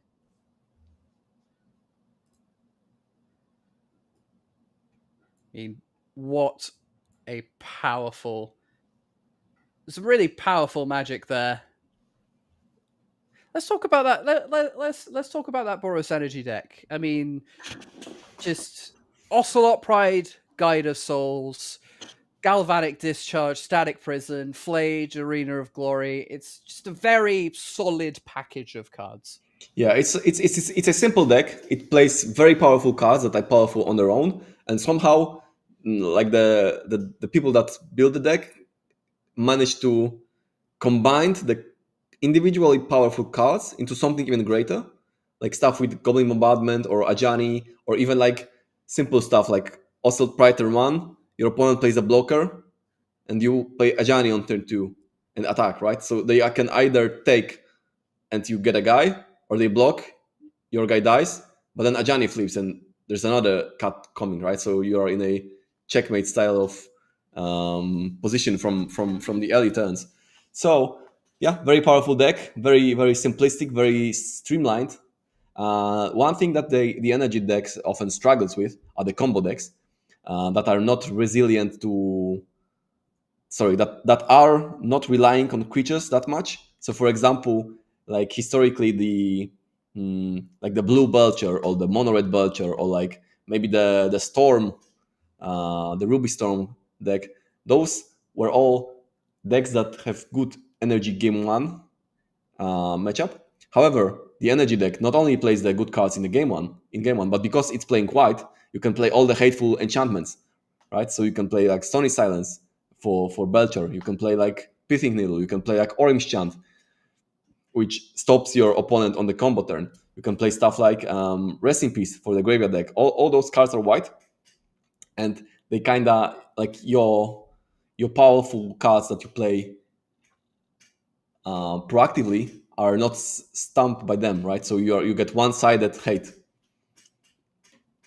Absolutely. It very much seems like the Boros Energy deck is a deck that puts you in a series of catch-22s, right? You gotta interact with me or you're gonna lose. But if you interact with me, you're also gonna lose because I have Flage or I have Ajani Goblin Bombardment, and there's just nothing you could do. I'm either going to overwhelm you, or I'm just going to overwhelm you this different way. I can draw cards, I can deal a bunch of damage, I can answer all your creatures quite efficiently. So the best like answer to energy is just combo, right? Combo before them, combo in a way that's hard to interact with. So stuff like Amulet Titan, stuff like Belcher, other combo decks in Modern. Those are the ways to beat energy. Absolutely. Very powerful deck here. And as we know, Wojciech is going to advance to 4-0 now, giving him, he's looking at a winning in for top 8 in the next round. Yep. And that's probably a good place for us to remind you as to what the stakes are in this tournament. For those of you who are new, haven't seen much of this tournament just yet, this tournament feeds into the European Unity League. It's also a destination qualifier. And this counts as a qualifier event for the European Unity League. So any points that are earned in this tournament are going to be multiplied by 5. So it's a very good opportunity for attendees to get their points in for the leaderboard and hopefully qualify for nationals taking place at the tail end of this year in all European countries that take part in the league, which then feeds into the European Magic Cup, an invite for which is in store for the winner of this tournament. So players looking to get the top spot, get a lovely little trophy, a lovely little playmat,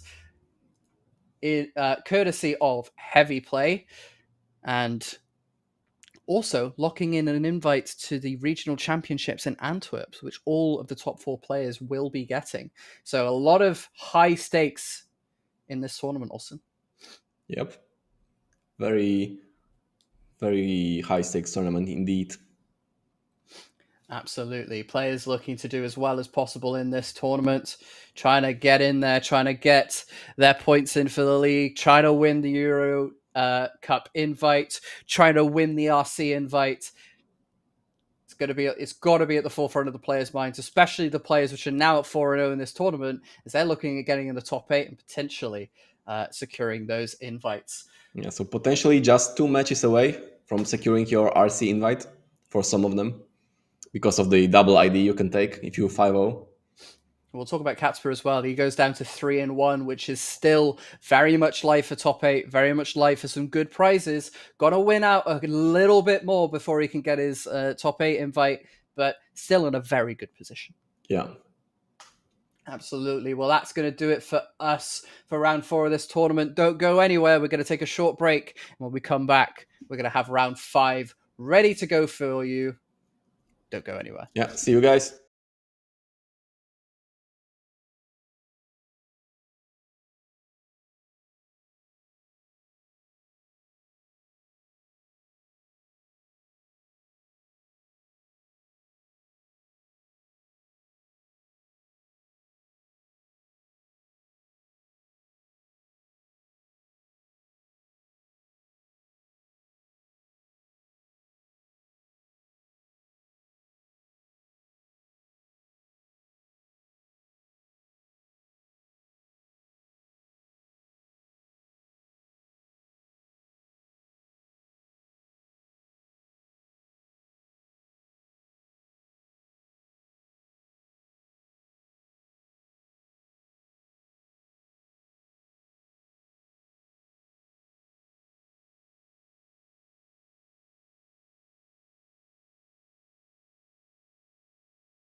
Hello, everybody. Welcome back to the Paprykarz Modern Destination Qualifier here in Warsaw, Poland. I'm Lucy Ferrer, and I'm joined by my good friend Olsen, who's in that direction. Yes, I got it bang on. And we are your tour guides as we navigate this very interesting and intricate modern format today. It is round 5 out of 7 of this tournament. This is my last round that I'll be commentating, but Olsen will be sticking around afterwards with a new friend as you cover the last rounds and the top 8. And I'm sure Olsen's very excited for that. But for now, we have a Boros Energy Mirror for you, and we've got a familiar face from the previous round. We've got Wojciech on Boros Energy again, and he's got a new friend. As we head straight into it, we are halfway through this round, as we can see. We have Christoph also on Boros Energy. He has a seasoned Pyromancer with 2 elementals on the battlefield. And as we see, Wojciech has a Ragavan. He's been interacted with a couple times, but notably we see that Flage in the graveyard. And that's probably a good time to talk about how important Flage is in this matchup also. Yeah, so going back to what we were discussing in the previous round about the Boros Energy deck, it's like the deck that's kind of good proactively and good if you interact with it in a normal way. And it's also a deck that has some amount of interaction itself. So if you have 2 Boros Energies facing one another, then you need a card that kind of breaks this parity of playing powerful stuff and interacting with it. Because like your opponent plays stuff that snowballs, you kill it, and you play your own stuff that snowballs, then your opponent kills it. And what's the card let's get on top of that? It's Flage. Flage, very, very powerful card from Modern Horizons 3. As we see it escaped from Wojciech's side. It is a 6/6. It gives you a Lightning Helix trigger when it enters or attacks. Notably sacrifices its scalp if it wasn't escaped. Very powerful. Comparable to cards like Uro and Croxer, which come from the same cycle. But Flage, incredibly powerful. Yeah. Also, like initially, like going back to our discussion about Ocelot Pride, which was a card that people were hesitant to play. Like, is it strong enough? And yeah, believe it or not, back in the day, people used to say the same thing about Flage. Like, is it strong enough? And as we see, it's way more than strong enough. It absolutely is. So powerful indeed that Christoph ended up playing a Flage of his own alongside a Galvanic Discharge to answer Wojciech's Flage. And all of a sudden, he's the one threatening Flage on the next turn.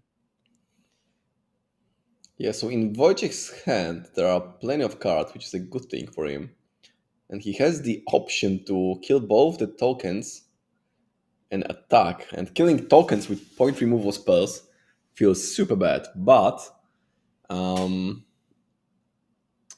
if that means you connect with Ragavan in a mirror match, so essentially like that's like a drawing a card.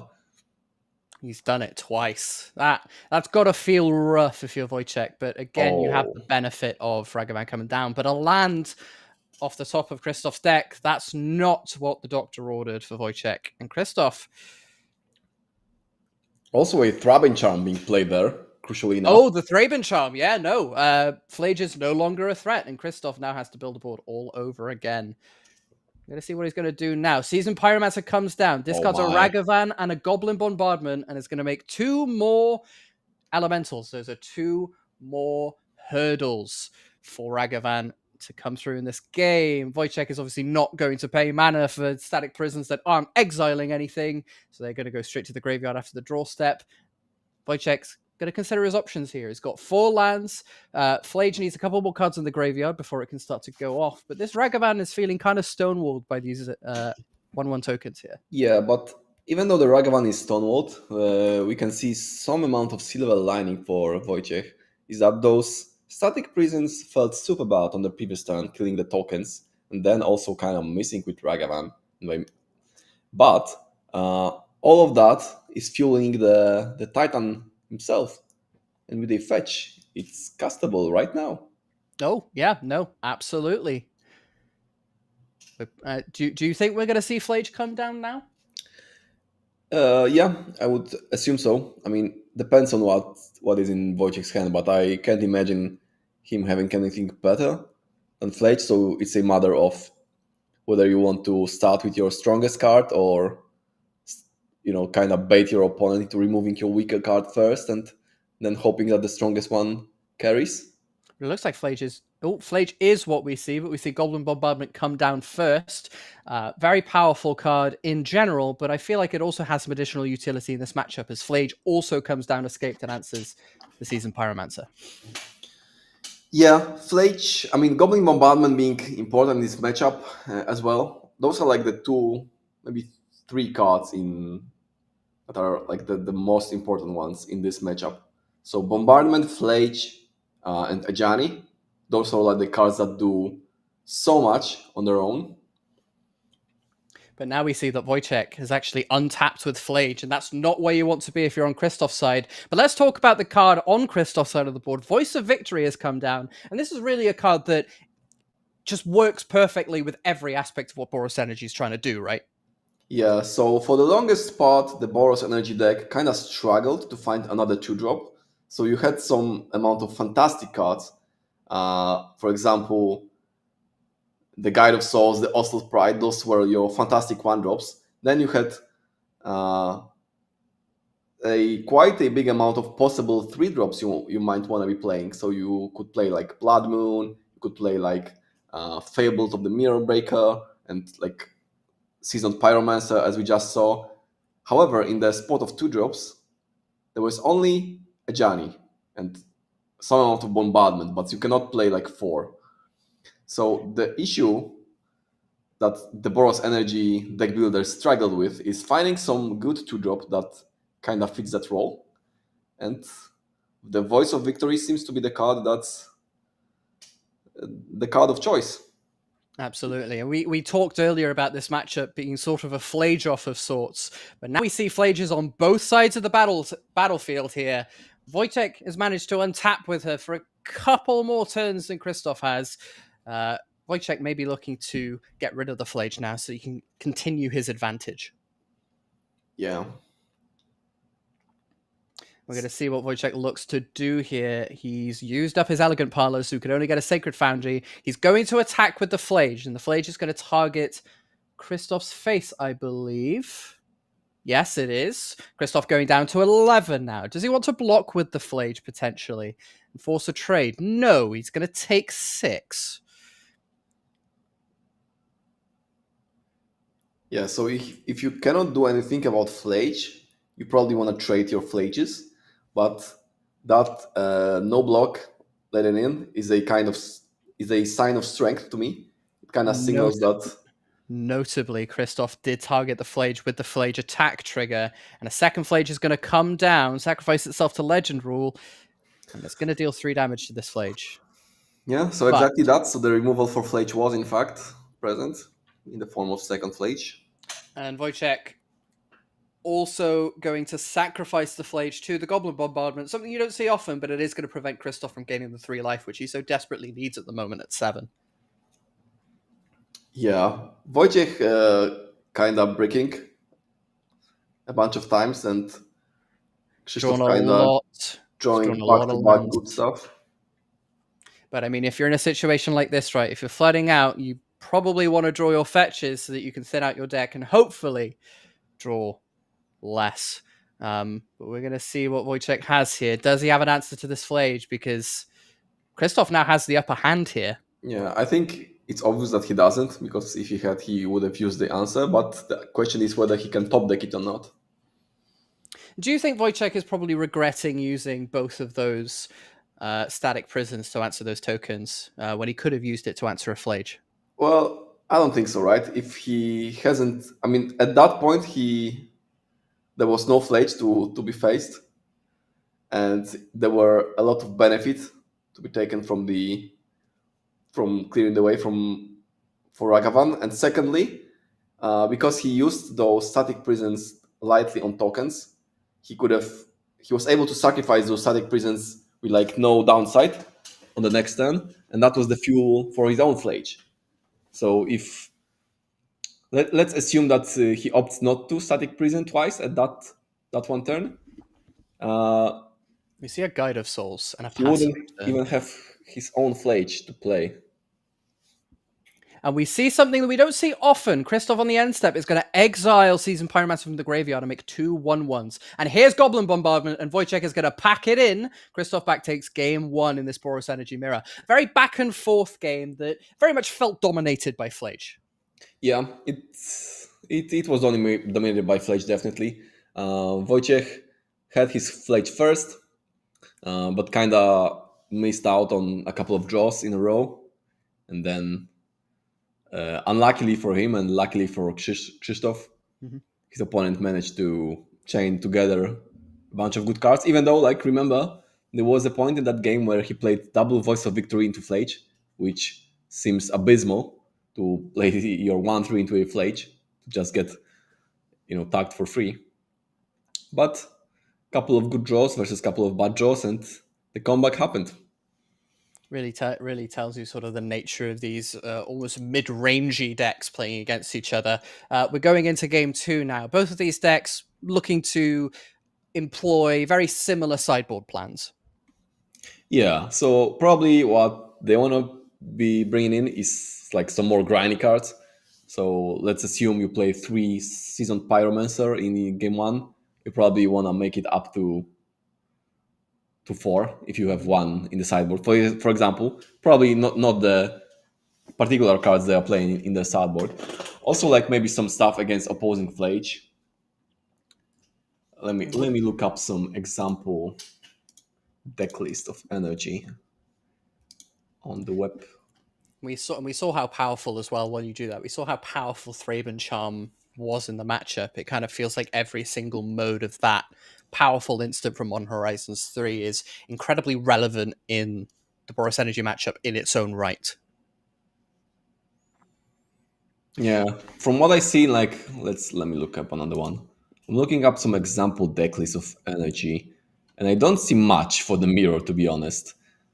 Like an example list that I'm looking at right now, like they won a challenge a couple of days ago, has like Ghost Vacuum, which is probably not good enough in the mirror.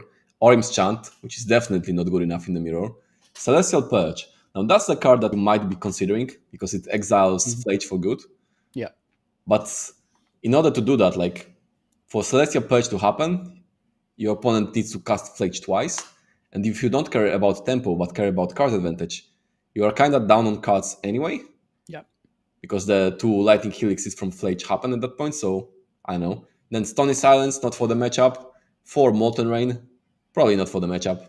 Double Wear and Tear, probably not for the matchup. Double Wrath of the Skies, you might consider it on the draw, I guess, as a catch-up button. And 1 Showdown of the Skulls, like which is a funky mid-range card. That's probably coming in. I would assume so. Definitely on the play. I don't know if on the draw you are bringing in the Showdown of the Skulls. And that's the card I really wanted to discuss as well, is Showdown of the Skulls. How do we think this card really plays in the Boros Energy Mirror? Yeah, I mean, in the game that we just saw, the players were kind of low on gas, and Krzysztof managed to chain a bunch of Pyromancers to stay afloat. Wojciech, he played his cards, then drew a bunch of lands, was unable to do much in the late game. So in that scenario, like for example, the last card of the match that he drew was a Guide of Souls. And if in that spot, if the Guide of Souls was the Showdown, that would have been much better, right? So Absolutely, and we did see that Christoph has mulliganed 2-6, but I did see Showdown of the Skulls in his opening hand, so we know he sided it in for this matchup. Wojciech has kept 7. He's going to open up with an Elegant Parlor. He's going to look at the top card of his deck, and we're going to see if he wants to keep it, and yes, he does. Passes to Christoph, who plays a Sacred Foundry on tap, and opens up with Guide of Souls. That's a very good start if you're on the Boros Energy deck, so Christoph has got to be feeling happy about that. Wojciech is untapped and he's played an Arena of Glory. We know this is a very powerful card in the deck, and he's played an Ocelot Pride into a Ghost Vacuum, which has come in from the sideboard. So Wojciech clearly thinking about Flage here. What do we think about this start for both players? Ghost Vacuum, that's an interesting card. But I guess I kind of said it's not for the matchup, but maybe it is, right? It disables Flage forever, and it's also kind of a win-con for the late game if you activate it for 6 mana.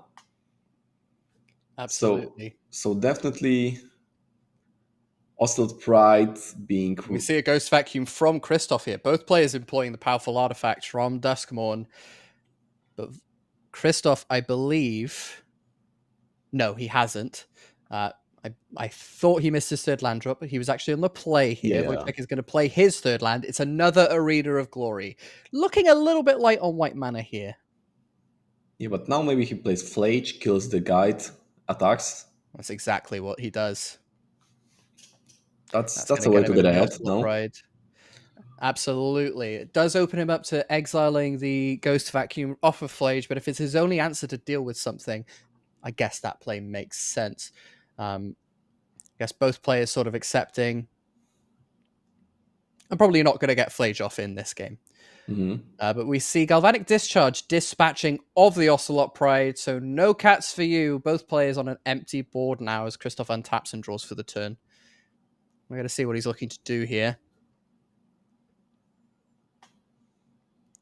Plays a Mountain into an Ajani. Ajani, a very powerful card in this matchup. Going to get a 2-1 cat, and it looks like he's going to pass the turn here. Wojciech is going to get rid of the Guide of Souls as he draws for turn. What's he looking to play? He's tapped 3 mana again. Could it be another Flage? Looks like a Seasoned Pyromancer, a very powerful card in this matchup. We're going to see what he's going to discard off of it. Christoph doesn't have anything to say about it. Thraben Charm and Wear Tear going away. What do we think about discarding these 2 cards? Both powerful cards in the matchup. Yeah, I mean, Werther, again, a card I was not expecting. I mean, it's kind of signals to me that Wojciech feels that he needs to do something. Because, like, maybe like he could have went the long term and just play the Werther on the vacuum and I guess do nothing else, because that frees up your future Flage potential. But maybe he felt that the Ajani is so strong that he needs to find an answer for it right away, given the fact that there is a high chance your opponent plays a Goblin Bombardment, and then Bombardment plus Ajani, you just probably lose. So maybe he felt like he's in desperation mode. Absolutely. And we see the 2-1 cat token swinging into a board of 1/1s and 2/2s. Why is he doing that?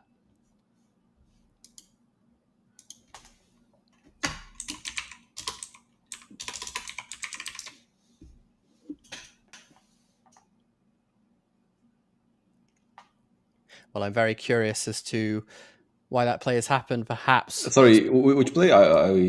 Attacking the 2-1 cat into a board of 1/1s and 2/2s. Well, because if your opponent blocks, then your Ajani flips, right? So and that's super bad. So you're essentially the cat is essentially unblockable because of that.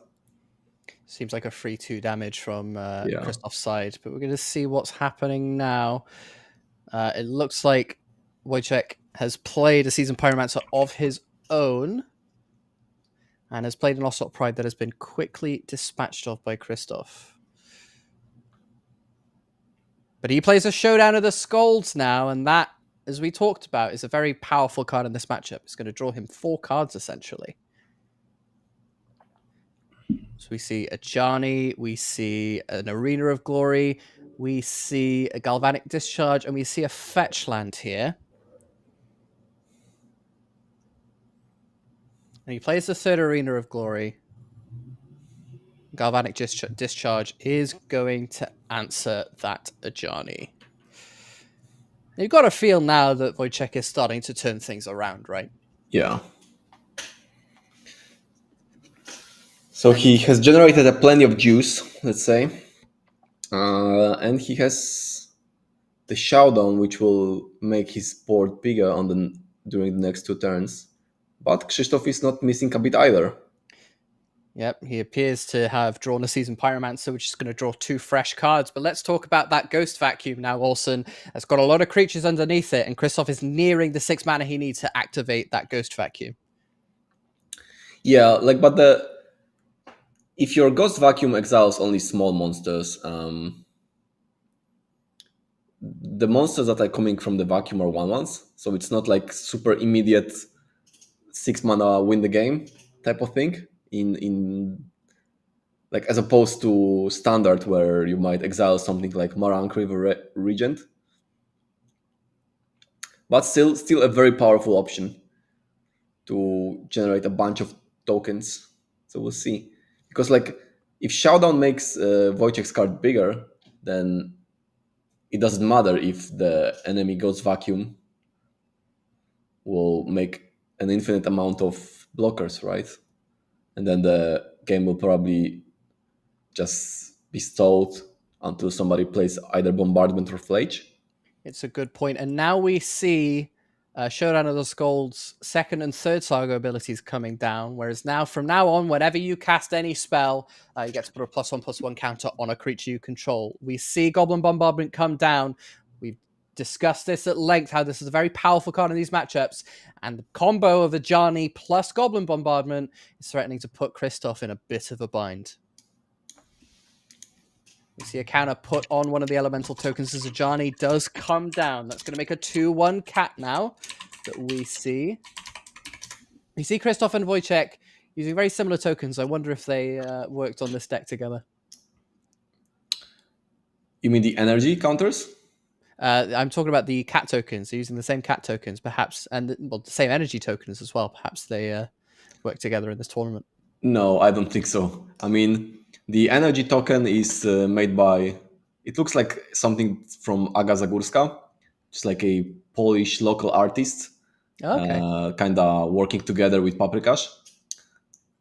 So, and like, let me do a bit of lore in the meantime as this game kind of progresses into, I think, the territory of Wojciech winning. Wojciech definitely looks like he's in a very commanding position at the moment. Yeah, because what happened was it like, yeah, double Ajani. Whoa, that should be lethal this turn. I think it's lethal. I think he wins this turn. Is it lethal though? So we've got 6 creatures on the battlefield. That's going to bring Christoph down to 9. So that's 6. You can swing with everything. Everything's at least 2 power, so you take at least 4 down to 5, and then you sacrifice everything for the win, right? So yeah, it looks like Wojciech is going to take this game down, but Ajani flips again and is just going to say, you know what? I think I want to kill you right now. That's exactly what's going to happen. Christoph is going to go down to 4. There's absolutely no chance of him getting out of this. Christoph is going to pack it up. Don't forget to put all of your creatures in the right deck so Ghost Vacuum can mess that up at times. But Christoph Wojciech is going to take this game. So the turn was Bombardment, play your land number 6, Ajani. And on a board that already had some creatures, that's like million damage without combat, which, yeah, seems great. It seems pretty disgusting if you ask me. And back to the token discussion, I'll share some bit of Polish lore with you, my friend. Oh, yes, please do. So the Paprykarz tournaments, they kind of have that one thing in common with Star City, is that they kind of all fit into the finals. So kind of like European Unity League, where you play the small Paprykarzes and you play the big Paprykarz if you qualify, if you score enough. And it's quite easy to qualify for the big one. You only need to top 8 one of the like the smaller events earlier in the year.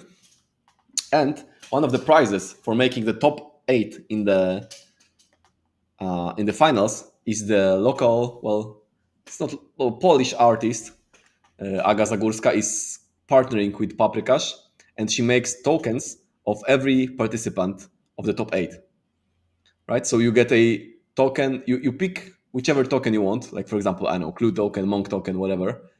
And as a prize for top 8ing, the artist makes a token with your likeness, and yeah, you are immortalized in the token as a top 8er. And that's a top 8 prize. That's one of the prizes, right? Being immortalized in the tokens by the artist. But I also she also makes tokens that are unrelated to the top 8. Mm-hmm. And they're very nice tokens. I recognize the style of the energy token. It definitely not the style of the art, but the style of the border and the box, the text box on the top of the token. I recognize it as her style. So the energy token is definitely hers. And I know her personally. I was actually, when I was in Vegas at the PT a week ago, me and Aga did some tourist stuff. We went to see national parks before the PT because she was also working there on the Magic Con. Mm-hmm. So we got to know each other a little bit better, and I know she loves cats, right? So so the cat token, the cute cat token, I even though I haven't seen it, it also seems like something that might be her art. Absolutely. That's a lovely bit of lore there. As we see our players picking up their 7-card hands. Christoph's hand, I did see 2 copies of Thraben Charm. I believe I see a Flage, and I see one of the 1-drops. Potentially, it might actually be a Static Prison. We're going to see if Christoph wants to keep that hand. Wojciech has already mulliganed, and this is a very important round. This is round number 5. If you win this, you advance to 5-0, which puts you in a very good position here to get into the top 8 of this tournament. So both players looking to secure a win in this 3rd game. But the person who loses, you go to 4-1, which is completely fine. You still have a very good chance of winning the next round and getting into top 8 that way. So we're going to see. Wojciech is happy with his 6. And Christoph has kept as well. And there we have it. We start off with Arid Mesa into the Ocelot Pride. Christoph looking to get a basic planes to cast this Ocelot Pride. Wojciech meets him with a Guide of Souls. The more powerful of the 1-drops to start with, but both incredibly powerful cards in their own right, especially if Wojciech's Guide of Souls is answered by Christoph. We're going to see Windswept Heath come down now. That's going to bring him down to 16. So we're going to see a Sacred Foundry come into the battlefield untapped here. And that's exactly what he gets. So we're going to look and see what he's going to cast. It could be an Ajani. That's exactly what he gets. So Wojciech now is going to be potentially wary to block this Ocelot Pride, but does he have to? No, this is like no matter what you do, you're kind of screwed, because if you let it in, your opponent triggers the Ocelot Pride, and if you don't, then your opponent flips a Ajani on turn 2, which starts generating incremental value. It's probably better to let the Pride in, because the token is weaker than the Planeswalker. It seems like a big problem, which Wojciech answers with a Thraben Charm targeting the Ajani. That's going to stop it from flipping. But you've got to feel, if you're Wojciech, that maybe that's not the most... You gotta do what you gotta do, but you just pointed a point removal at a creature which essentially generated a 2-1 and a 1-1. So, if your opponent plays, I don't know, Hordling Outburst, and you play a Shock to deal with one of the goblins, that feels bad, right? And this is essentially what happened. Even worse if you play something like a Magma Jet, right? Yeah, exactly, right? Because it wasn't even a Shock. It was a 2-mana removal spell. Yeah, something you really want to be using to target a Flage or a bigger creature. Speak of the devil, here comes Flage, and that's going to answer the Guide of Souls and leave the board wide open for Christoph to swing in here. And you've got to feel, if you're Wojciech, that things are starting to slip away from you here, but still plenty of time to take this game back. Ocelot Pride is going to be a very big problem, though, for Wojciech, as he is at 10. Christoph passes the turn. Oh, sorry. Wojciech is at 12. Wojciech is going to untap and draw. And we're going to see what he can do here about this powerful board state. As Arena of Glory comes down, I see a Flage in Wojciech's hand. Maybe that is what he's looking to do, but no. Seasoned Pyromancer comes down, discards Flage and a Showdown of the Skulls. And now Wojciech is threatening to haste a Flage on turn 4 here. And he's got a bunch of blockers to boot. What's Christoph thinking now as he sees Wojciech's board state? Yeah.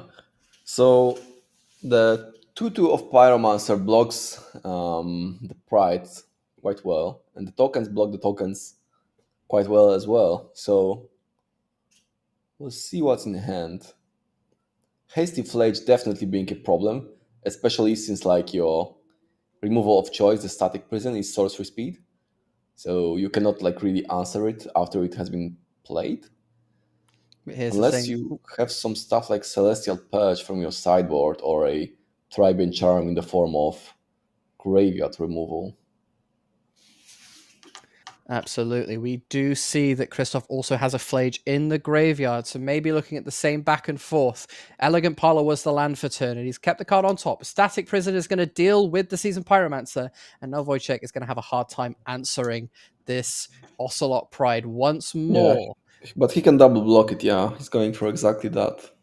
Static Prison also relevant because it does exile the Seasoned Pyromancer and doesn't create a fourth card in the graveyard for Flage to come back next turn with haste. Yeah. But Wojciech, obviously having a fetch, could answer that question. Ocelot Pride is now gone. It is finito. It is done. And I saw Wojciech drew Ghost Vacuum for the turn, but I don't think he has a fourth land here.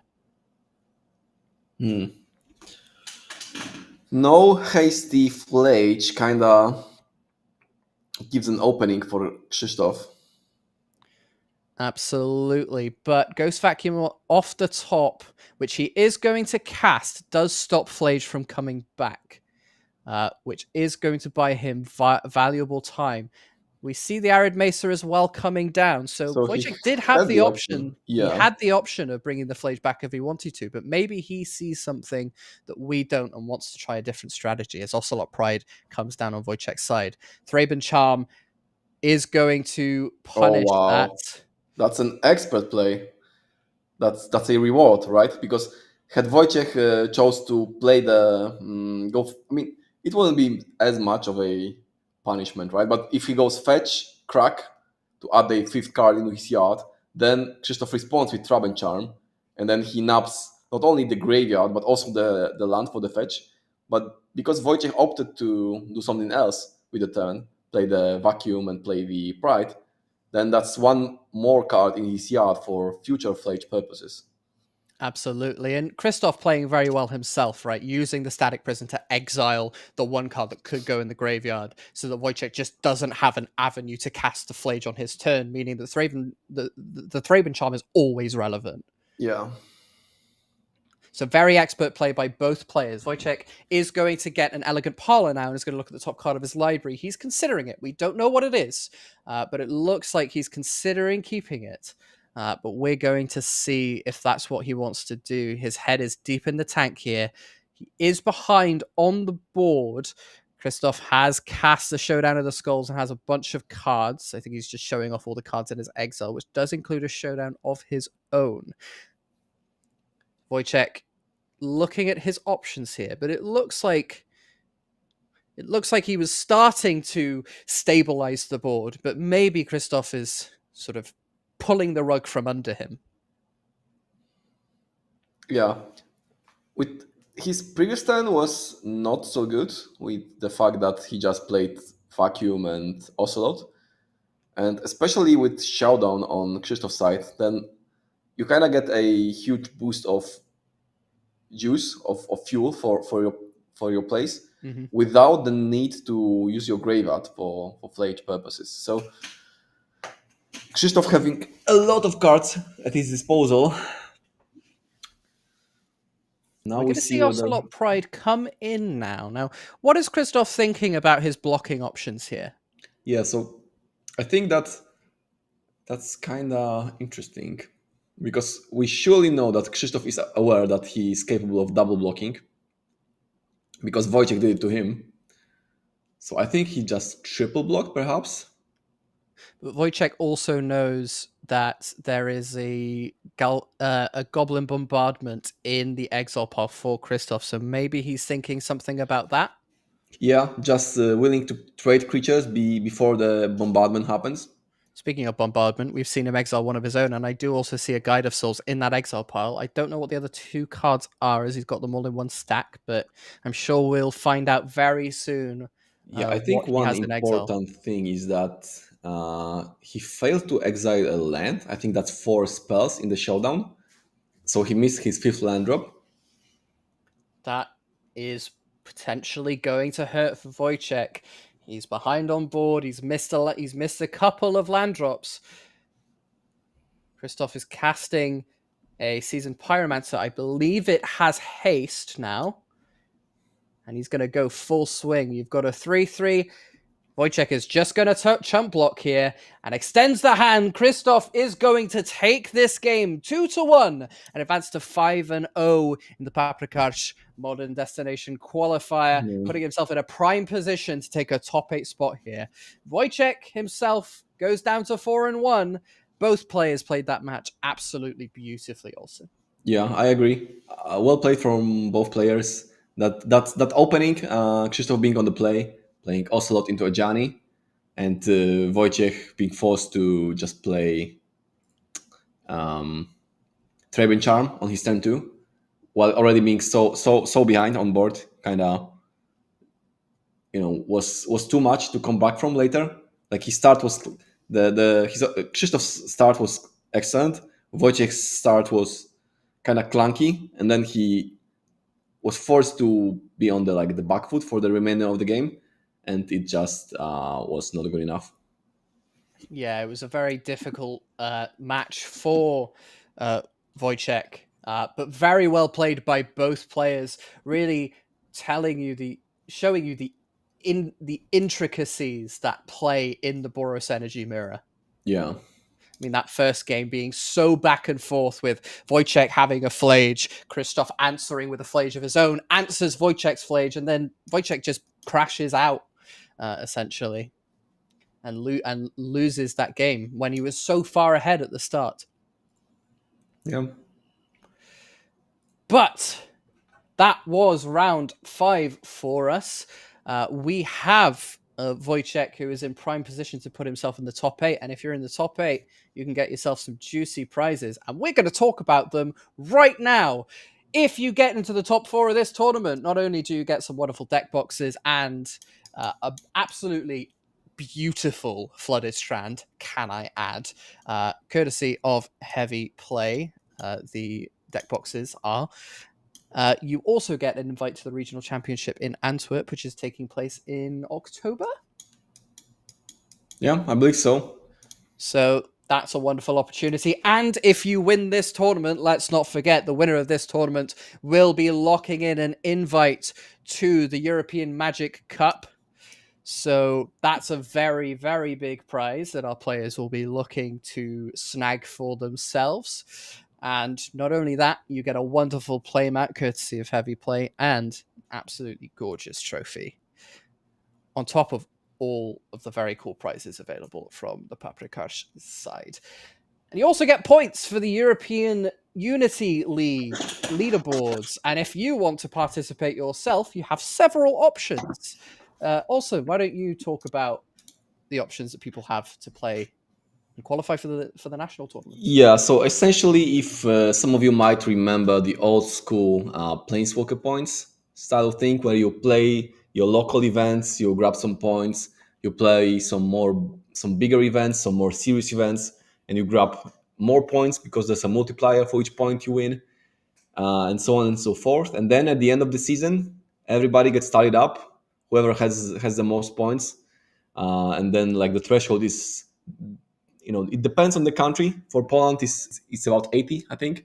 So if you're in those top 80 players, then you qualify for the national European Unity League tournament.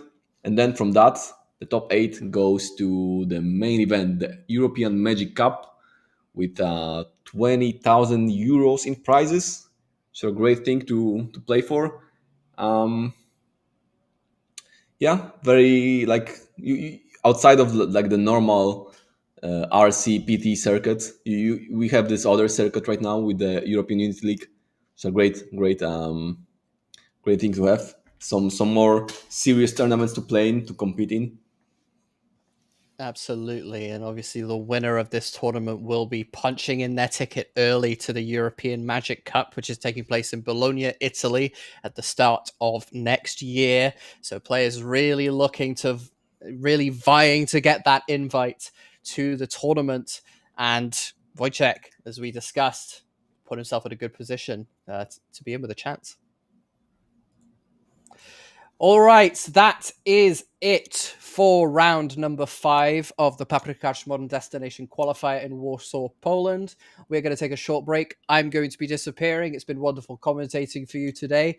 Thank you a lot, Lucy. And when we're back, Olsen will be joined with a new friend to commentate alongside him as we head into the final rounds and also the top 8 of this tournament. So don't go anywhere. We'll be right back very shortly.